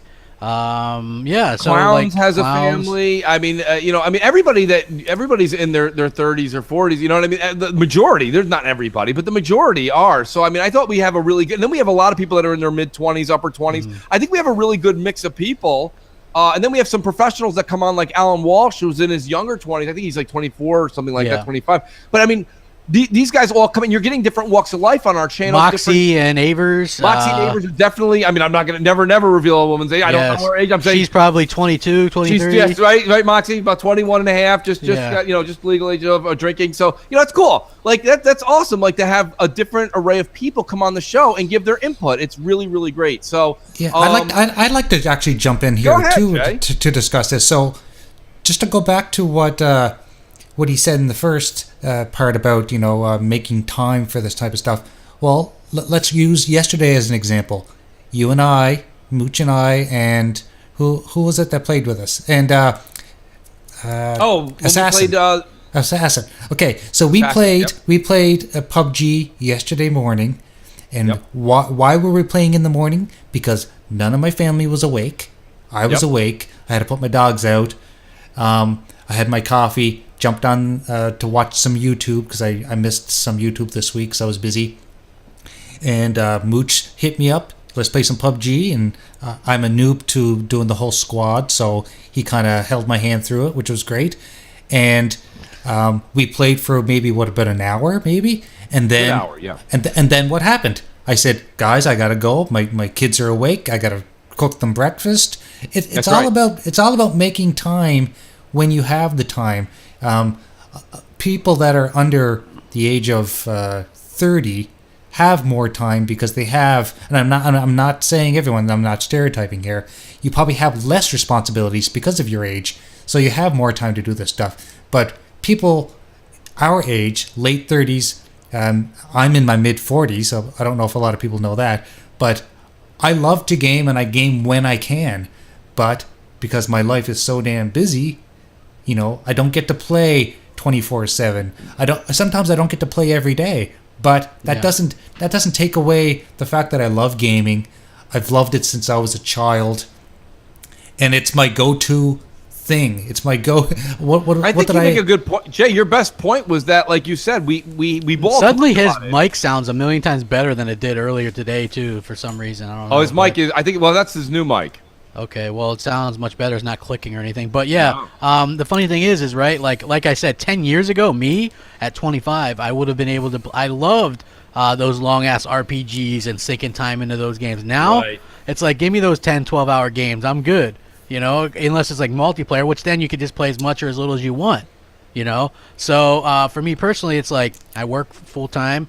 Somebody in the chat made a schmarmy thing. I do 3 or 4 damage control quote unquote videos a day, which, man, those 45 minutes it takes me to make those videos really takes a lot of time, right? And then obviously there's just like life stuff that you got to do. So gaming usually is something I do in the evening, and I go to bed at a pretty reasonable hour most nights. So it really just depends. If you love something and enjoy it, you'll make some time for it. Like for me, I don't really watch much TV. There's only a couple shows that I'll watch. And so I'll game instead of that or whatever. And then, like, when I'm feeling not like game, because there's a couple times, like, probably a couple to a few weeks a year where I don't feel like gaming and I maybe won't game, right? And that's when I'll, like, maybe catch up on the shows that I like or whatever. You know what I mean?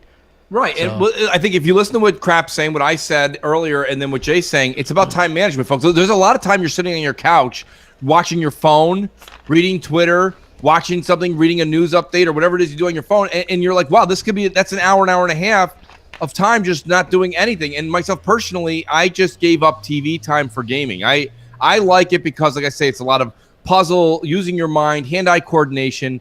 It's cool. Like, I think that's great. Not just that, it's social. It's social. Every night for the past 2-3 months with PUBG and all the games that have been releasing, I've been online with 4, 5, 6 people in the chat just hanging out and being social, playing the game, strategizing.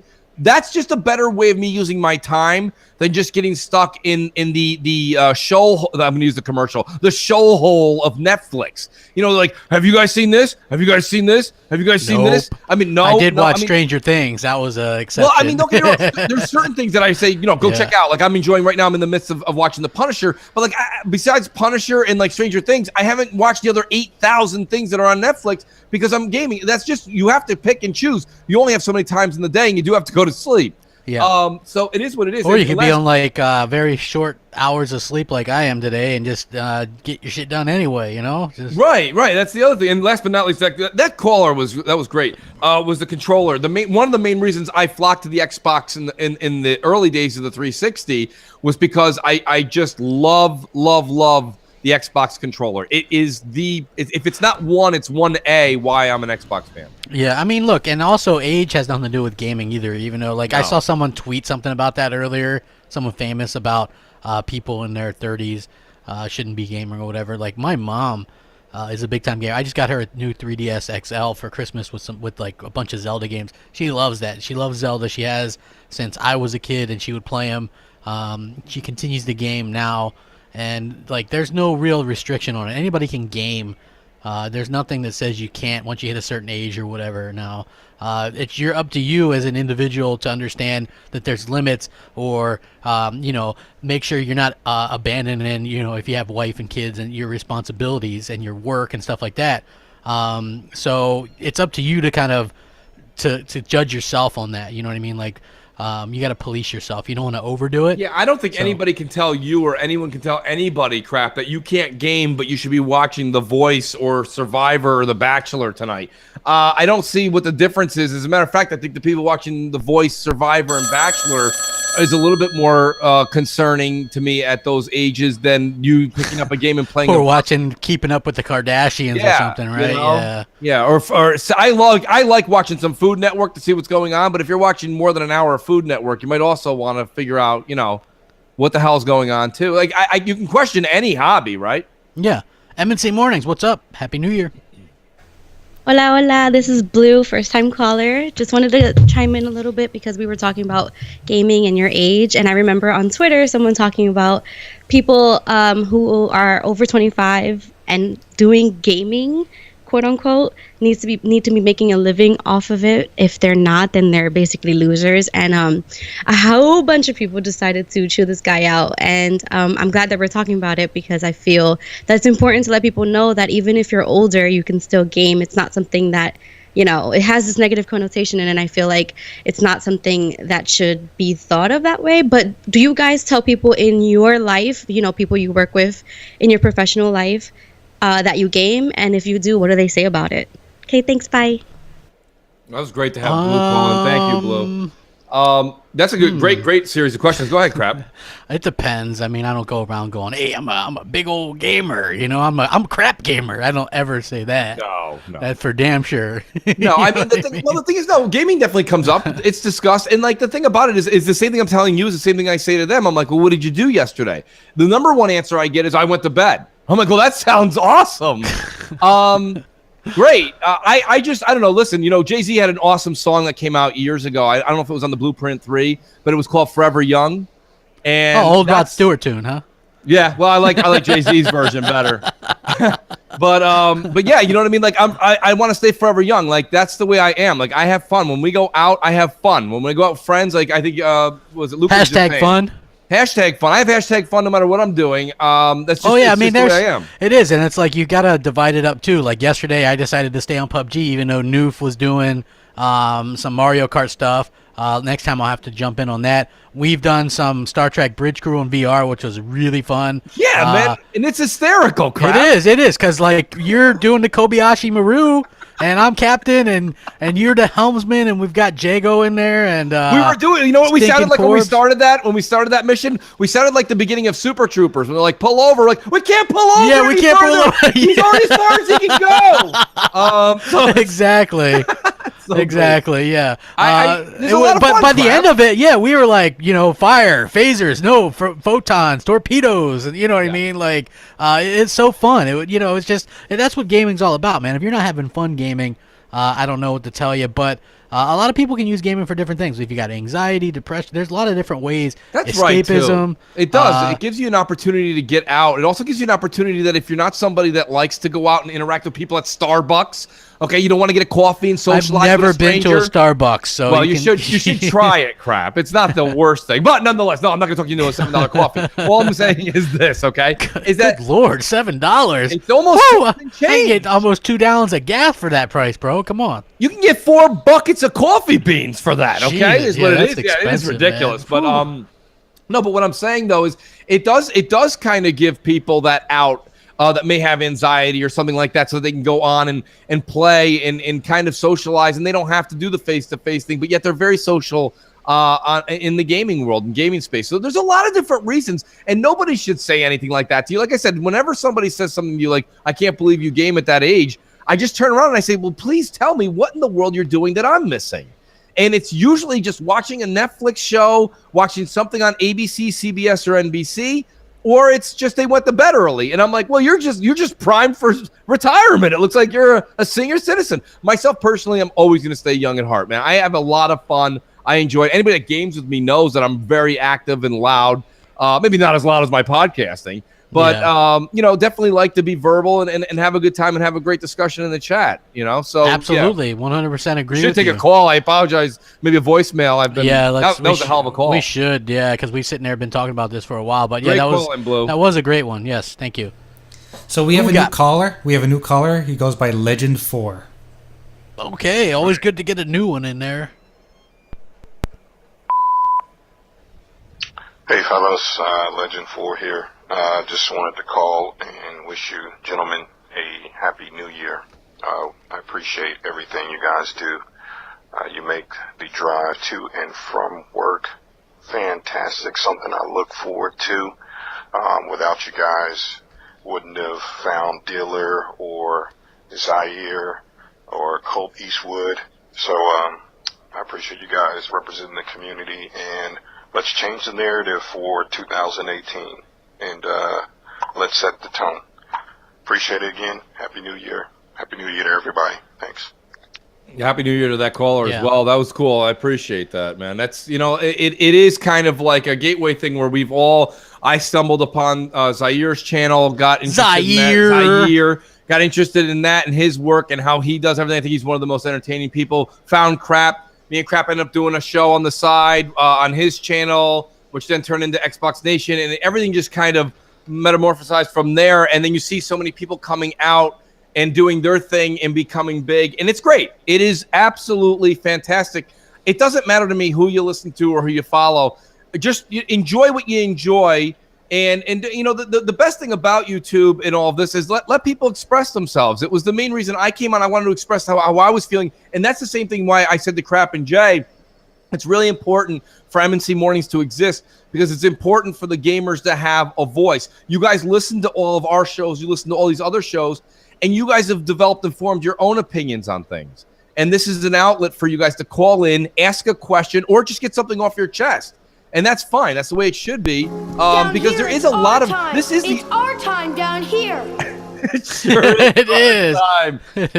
So I mean, it is your time. Like, go ahead and do that. Call in and be a part of the show. And a lot of people, shout out to Blue, shout out to Luca. Because of Crap's masterful, artful use of magnetic titles that brought me to this awesome community. Hey, man, score one for the good guys, right? Like, that seriously. That guy is a wordsmith. You know what? That is a wordsmith right there. Woo. Holy shit. Yes, next time someone accuses me of clickbaiting, I'm going to go, no. It's my masterful, artful use of magnetic titles that actually brings people into the community. Copy that and give So Shady a red cent every time you use it. That is beautiful. Nice. It is. Yes. It is. Wow, good stuff. We should get another one in, though. Who we got, yes. J-Dubs? Jay, do you mind doing another one? Sure. We've got our old spooky friend, Mr. Scorpio 4K60. Oh. Mr. Scorpio, huh? Great voice. This could go either way. It could go anyway. Hello, M&C Mornings. It's Mr. Scorpio 4K60. And I'm back from vacation in the Bahamas, celebrating the Xbox One X success. Sorry, I could not talk to the MC Morning crew because of my connection. But I've been playing a ton of X. Sometimes I'm offline on Xbox Live so you can't see me because I am doing secret things with Sea of Thieves, Crackdown 3, and the new Fable game. And I had a wonderful Christmas dinner with my friends in the Xbox Lounge, Mikey Barra, and Aaron Greenberg, who knows how to play some PUBG. Hope everyone's been enjoying PUBG. It's a great game, and if you decide to complain about it, I'm going to have to bring you to Bahamas and leave you in the water for the sharks. And now it's beginning to be a new year, 2018, which isn't the year of X, but it will be the year of games in the Xbox side. You people will see, and you people will bow down. And I'm talking to you, Yoshida, you better get ready. I know you've been here in MC Morning somehow, some way, but you should come to me. And I would like to invite a special guest from the M&C Morning Call and Sir X-Men. Do you want to go on a free vacation? Reply to me on Twitter or the next episode or in a chat. I don't know if I'll be able to see it. I have snail mail over here. Alright, Mr. Scorpio out. And don't forget to keep playing your exes. Happy New Year. I think he calls in and does that when he's on like 5 Unison pills. Yeah, like I don't know what the hell the deal is with that, but it's creepy. He didn't even finish yet. Like, what's hysterical about... it's not Yoshida, I know that. You know, it's funny. I know it's not, and I still think it is. Yeah, I know. It's just so similar to the Danny Boy-esque, if you will. But yeah, you know, I mean, just you know, another thing that was in the news crap that we could talk about was Connect wire is no longer available. People were bringing it up to me. And does anybody really care at this point? I mean, who cares that Connect is not available anymore? Is anyone even using it? I use it. Well, yeah, you're using it, but I mean, you're using it more for voice commands, right? As far as like TV on and off, volume up and down. Yeah, that's what I use it for. I don't use it. You still do it for screenshots and that kind of stuff, or no? No, I pressed the button. Yeah, that's what I'm saying. And once that's why I took mine off. Was I once it was, you know, not being utilized anymore for the gaming world. You know, the volume, I'm using a headset most of the time, so I just mute the volume on the TV anyways. Yeah. So there goes that. So Beetle comment here, very nice. Oh, Alan Walsh, everybody. Yeah, we gotta have him back on Crossfire I because think his 3 weeks is up. He's on this Friday. We haven't talked about it yet, but Alan, keep that in your reserves. Yeah, because me and him both were saying that it was Playground Games like weeks and weeks ago. Right. And now he was the one that kind of saw that they changed up how they did the thing. Now it's just like it's not a new IP anymore, but an exciting IP. So yeah, like very, very cool stuff. Very cool guy.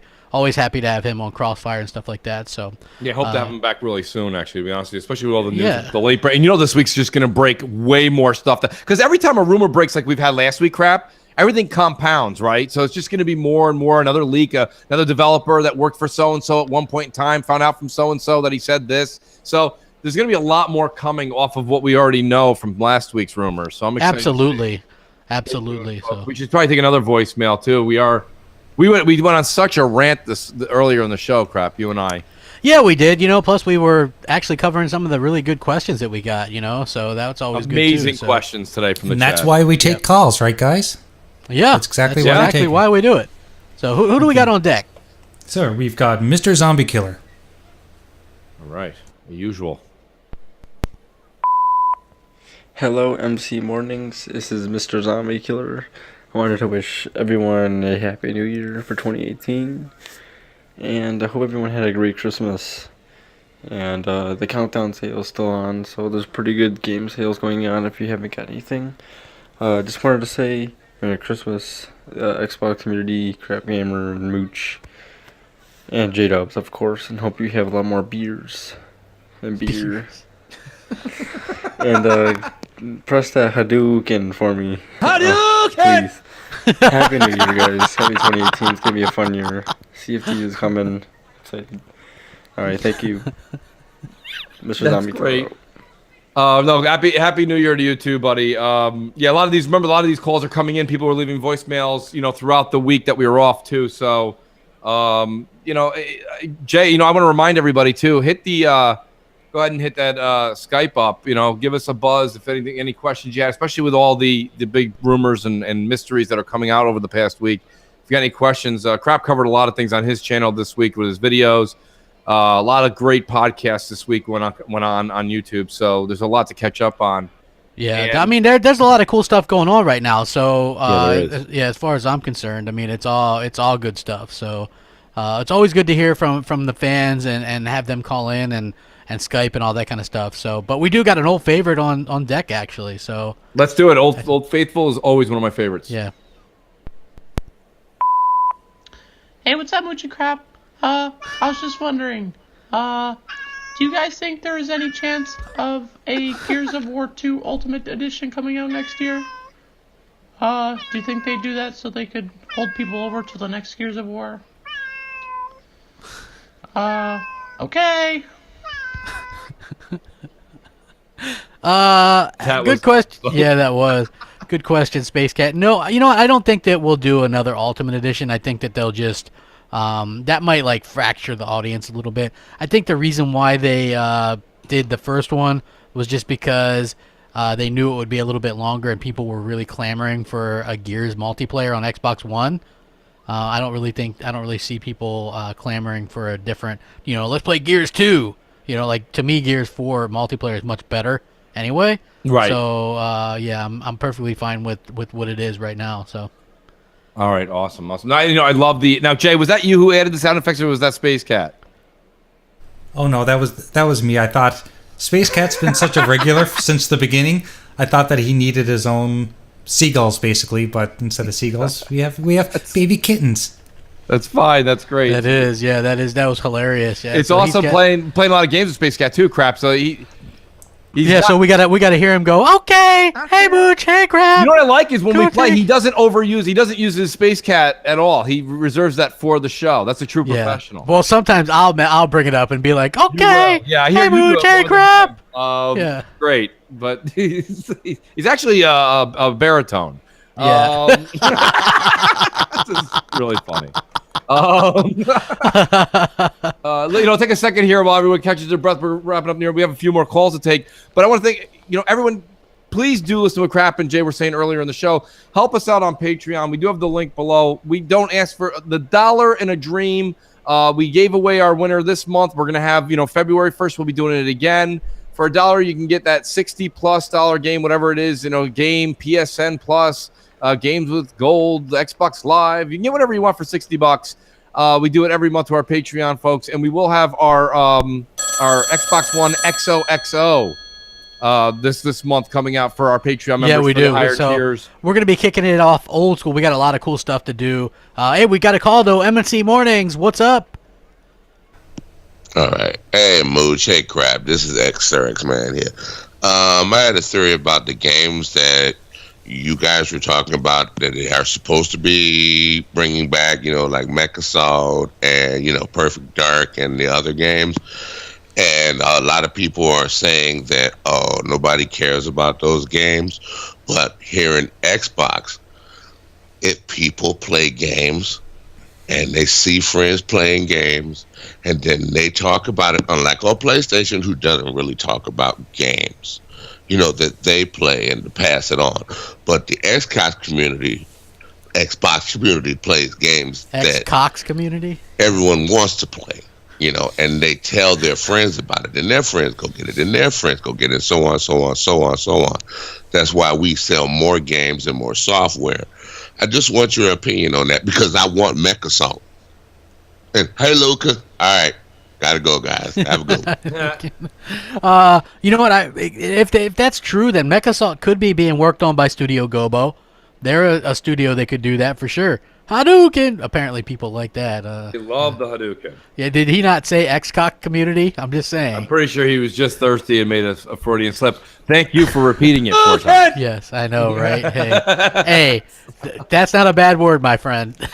There you go. No, I mean, is Mech Assault the game that came with that monstrous controller? No, that's a different game. Mech Assault was like a game that really utilized played Mech Assault. Xbox Live. Yeah, it was pretty cool. It's probably not a game that would be super expensive either. I just think that the nostalgia factor. Everybody, and Sir X-Man, you're definitely I know he's an old school gamer, so shout out to Sir X-Man. For I know he would probably buy it day one. Steel Battalion was the game with Steel that. Battalion. Thank you. That was the one that a buddy of mine had that controller. Mech Assault was basically like a top-down third-person Titanfall, in a way. Okay. Think about it. I know the game. I just for some reason was thinking that it was the one with the controller. Steel Battalion's the one that had that massive controller. It was like 2 feet by 2 feet. You needed a table to play it. Yeah, I don't know. For some reason, I just think that a lot of times, whether we're talking about Shenmue or we're talking about, Mech Assault, or even the people like, bring back Steel Battalion. People wanted Crimson Skies. It's back. And wow, it's really on everyone's Xbox. No, it's not. People just, I think we've got to stop living in the past so much. occasionally to have a great game like come back and be redone is amazing, and it should be done, and TLC and money needs to go into it. But these, when they're just quickly revamping something just to throw the name back out there again, I don't know. Personally, I just let your memory be as good as you remember it, and don't let a new memory ruin your old one. But I think that something with MechAssault would work good for what Microsoft wants to do. First of all, that's going to enable the cloud, because a lot of that, it's just like the multiplayer stuff. You know what I mean? Yeah. So I think that really could be something that they could really like. You could probably do some microtransactions, all good. You know what I'm saying? Right. So I that's what I think would be pretty damn cool, to be honest with you. So right. Yeah, just in my opinion, anyway. So. Yeah, on PSN Down, to answer your question, we're going to interview a developer. We went through all that. We have a few people that we've reached out to, or we're thinking of reaching out to. I shouldn't say we haven't reached out to them yet. There's a few people that me and Crap may end up doing an interview with. We have talked to them. But to be honest with you, when it comes to executives and stuff, I've always said this. I'll say it on the air. Having executives on a show a lot of times is like just reading an instruction manual, right? I mean, they can't really answer any questions. Hey, when's this coming out? Not at liberty to say. Hey, what do you think this is going to be in the future? We're not at liberty to say. What would you say is your favorite game? We like them all. Oh, okay. Great interview. Yeah. So, I mean, like a lot of times when you see an executive come on, or even the executive interviews at E3, very few times, unless it's something that's a hot debate, like there was a couple of the questions that Phil answered on the Giant Bomb couch that I thought was very good. I thought that, I don't like Jeff Gertzman that much as far as a reviewer, but he wasn't bad at interviewing Phil. And I thought that show was decent, and they got Phil to say a few things, but really it was just on subject of what he said on stage. And, at this point, there's nothing going on stage. So having an executive a lot of times come on a show, I talk to him in the DMs, and it's always very, very generic answer, because let's be honest, they can't answer it. Yeah. They can't come on the air and tell Mooch and Crap or tell anybody on a podcast. M&C Mornings, by the Sorry way. about that. Come on down. Yes. What's up? Hey, What's up? ¿Cómo estás? Hello. How you doing? Hi, my name is Juan, and I'd like to ask the question of when the new update for PUBG is gonna come. I like to play with my friend Jose. We have lots of fun times. Thank you. I'll let you handle that one. Hey Juan, what's up, bro? The update's coming next week sometime. Didn't you hear that the update was coming next week, Mooch? I do believe it's coming. I heard rumors are Tuesday or Wednesday from people that are playing it hardcore, but nothing's in writing. Yeah, yeah, like it's supposed to fix the frame rate a lot stuff too. So, yeah, that would be horrible. Horrible. He's Mexican, like literally. Like, yes, he is. It's not a fake. No. He's really Mexican. So, yeah. So next week sometime, I'm looking forward to getting it. Maybe we'll definitely get a sturdier frame rate or something. That'll be cool. So we do appreciate the call in. Thank you. Thanks for the question. Hey, I'm looking forward to it as well. J-Dubs, who do we got on deck? Let's round out these voicemails. So we've got two left. We've got True Racer YT on deck. Okay, True Racer. What up, Crap? What up, Mooch? And what up, JWs? Hey, everybody. Albino Rhinos in the house. Hey, Mooch. I mean, can I get a game? I mean, yeah. Anyways, JWs, anyone's doubting your skills, tell them to go play their PlayStation. Oh, shots fired. Bang, bang, bang. Hey, what's up? It's your boy, True Racer YT. Y'all know I be on YouTube, I be on Twitter, I be all over the place. I'm here every week on M&C Mornings, listening in the background. Might not be in the chat because I might be busy with my kid or something like that. Could be busy doing some behind-the-scene work on YouTube for my channel, whatever. But, I'm always here. But, hey, guys, I made a video the other day, Top 10 Racing Games of 2018. Now, I want you guys to check this video out. I want to know what your number one choice is out of the games mentioned in the video, whether that be an honorable mention, because there's 3 honorable mentions on top of the top 10. Whatever game is your number one choice for the most excited you are to play that particular game. What are your thoughts? What are your opinions? And I look forward to hearing from everybody. And If you don't know who I am on YouTube, I mean, the name is True Racer YT. Just search it on YouTube. You'll find me. You'll find my video. It's got a nice little thumbnail for that video. That car looks pretty nice. I did good work on that. Okay. All right, I'm done scratching my own back right there. But anyways, everybody, I can't wait till Sunday to check this thing out and have another wonderful M&C Morning Sunday. And y'all better recognize, without JW's, M&C Mornings just ain't the same. Oh, okay. All right. Oh no, my PlayStation just blew up. Gotta go.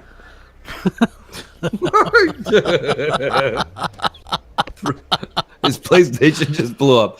Yeah. No, good to see True Racer come on and put his voice out there.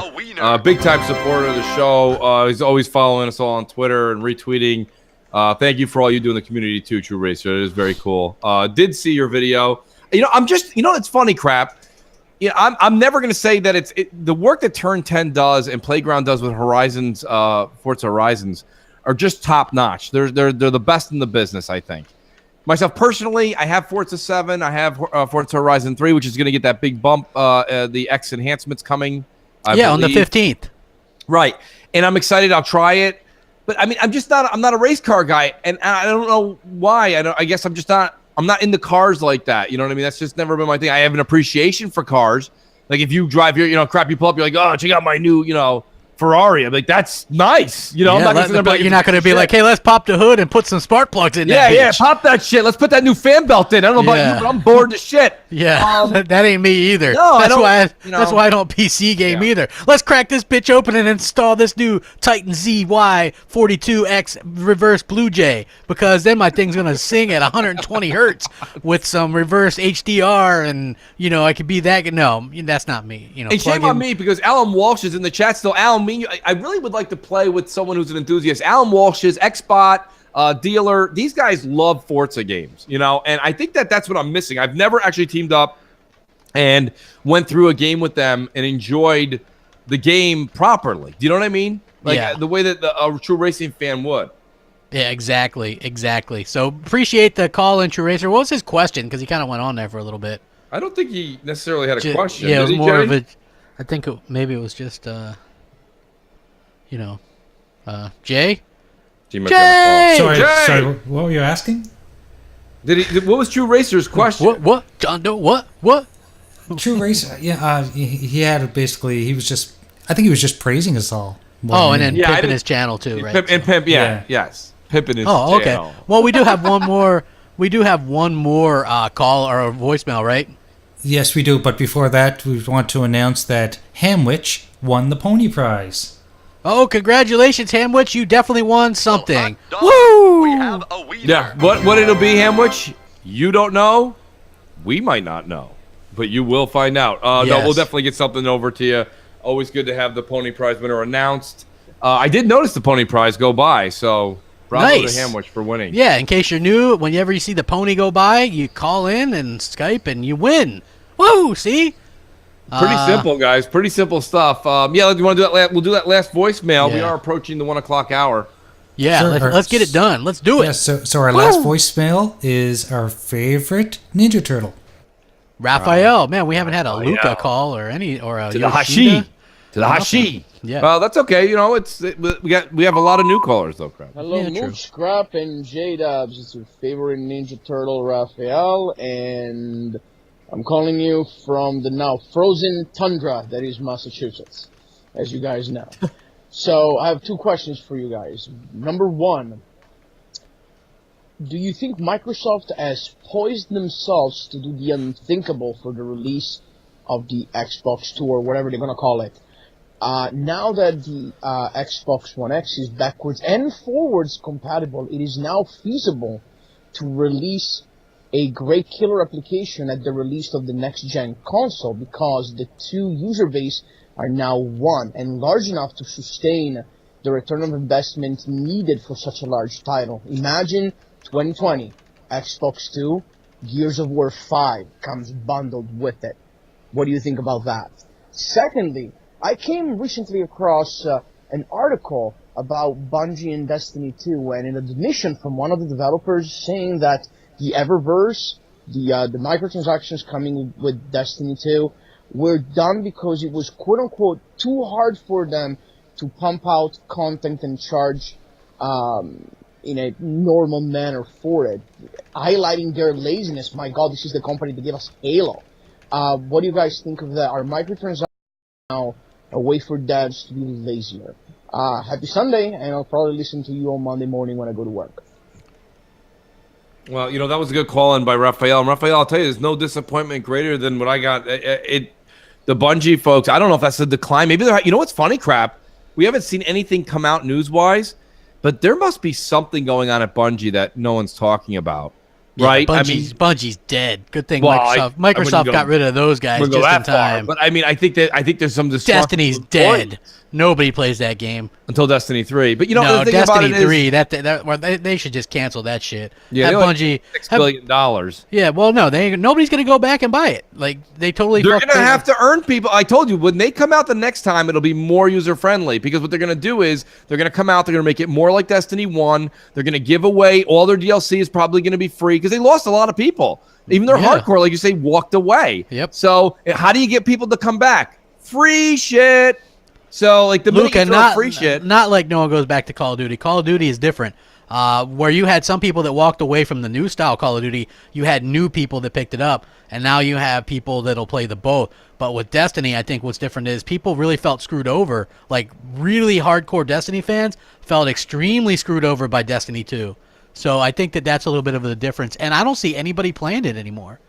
No, there's not. Well, it's funny you say that, but I do have 2 or 3 people that are continuously playing the game, and they're not, they're not doing YouTube channels or anything like that. They're just people that I've met in the Destiny community. Was that one annoying dude yesterday? No, it's not. Okay. No. Xbot. Destiny 1. Xbot.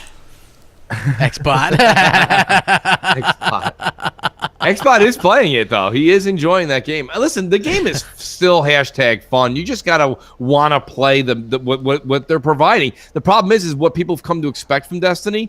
It's just not. And to be honest with you, crap, there's so many games right now. There's so much going on, and with PUBG taking up a lot of my multiplayer time, I'll be honest with you, this has been the perfect storm. I feel bad that I blew that kind of money on Destiny 2, but I have played the DLC.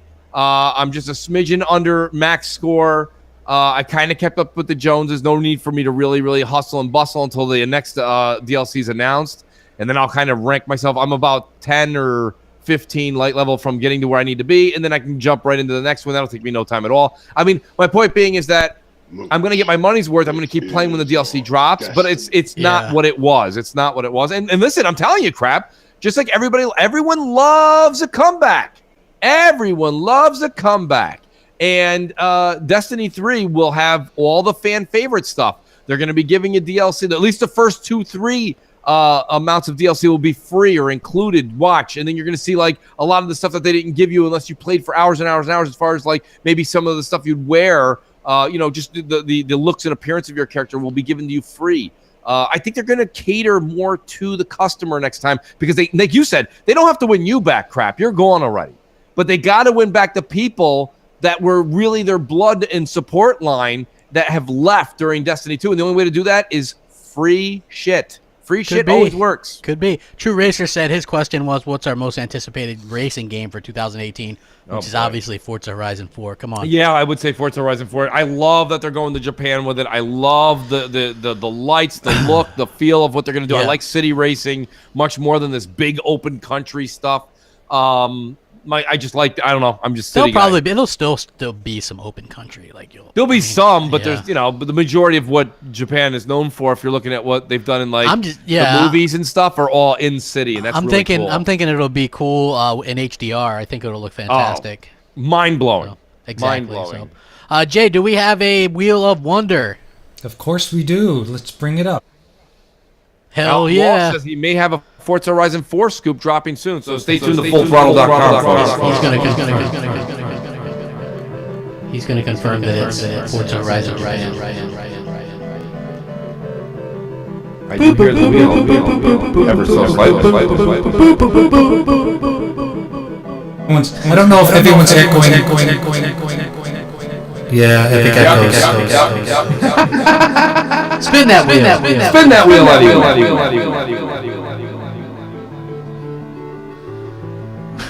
Spin the wheel. Yeah. Today, I feel like the luckiest man in the face of the world. Still a great speech. Oh, he fixed it. He did. Jay, you. Nice. And was he a new caller, Jay? No, he's called in the past. Has he? I haven't seen him. Okay, that's the name just looks unfamiliar. So Yeah. Sorry about the echoes, guys. Congratulations to Jay Yoon then. That's cool. That was Hell yeah, that, man. We that was appreciate probably that was also because of the frantic testing that Mooch and I were doing an hour before the show, and I was like changing settings and I forgot to change them back. Sorry about that, everyone. That's okay. Actually, Blue said the echo sounded pretty damn cool. I thought they did too. That was a true echo, not an annoying one. It was just like crap. What are you doing? Yeah, I could do a whole show like that. I think it'd be fantastic. Yeah, I actually dug it myself. But no, great show today, folks. Listen, just a quick reminder. Please do, if you have the opportunity, visit our Patreon page. Like I say, $1 and a dream. Can't thank everyone that is a current Patreon member and future ones to be a part of the M&C family. From all of us, we really, really say thank you. And yeah, I don't know. What do we got, Crab? We got Xbox Nation on Wednesday. Yeah, it could be on your channel. Could be on my channel. We'll see. Tuned. We'll find out, folks. We'll find out. We'll let you know. It could be anything. Hey, let's hear the Mooch and Crap theme song and then the outro. Rack 'em up. Have a great afternoon. Peace.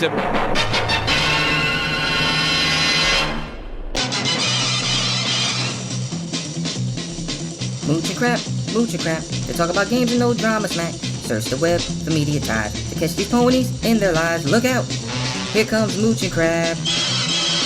Are they bots? Listen up, they have Mountain Dew in their blood. NeoGaf, Xbox Threads, Crap's got Tim Dog all over it. Hey there, here comes Mooch and Crab. From a tweet of Phil, Xbox hate will arrive like the Scorpio. Mooch and Crab are just in time. Mooch and Crap, Zany Gaming Duel Mooch and Crap. YouTubing is their core. A thumb in is its reward to them. Xbox is one big hangout. Whenever there's a game out, you'll find Mooch and Crap.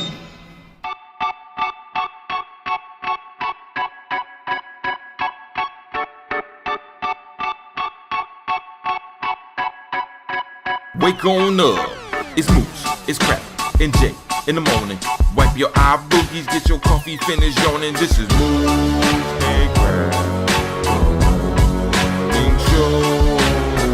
Wake up, let us begin with gaming news, skits, and call-ins from all the fans. No matter where you at, Cali or Pakistan, New York or New Guinea, this is where it's at. These are Xbox dudes with Xbox views on slander and hate towards Xbox news. This is Mooch and Crap Show for the people, and they coming with it. Now do you understand? Now do you get it? Ponies love to lie and PC fans won't admit it, but Xbox hate is real and they all with it. Call in, let it ring in. We here to rock, we here to win. It's about the games, it's about the pride. Now Xbox community, come on, let's rock. Mooch and Crap. Make sure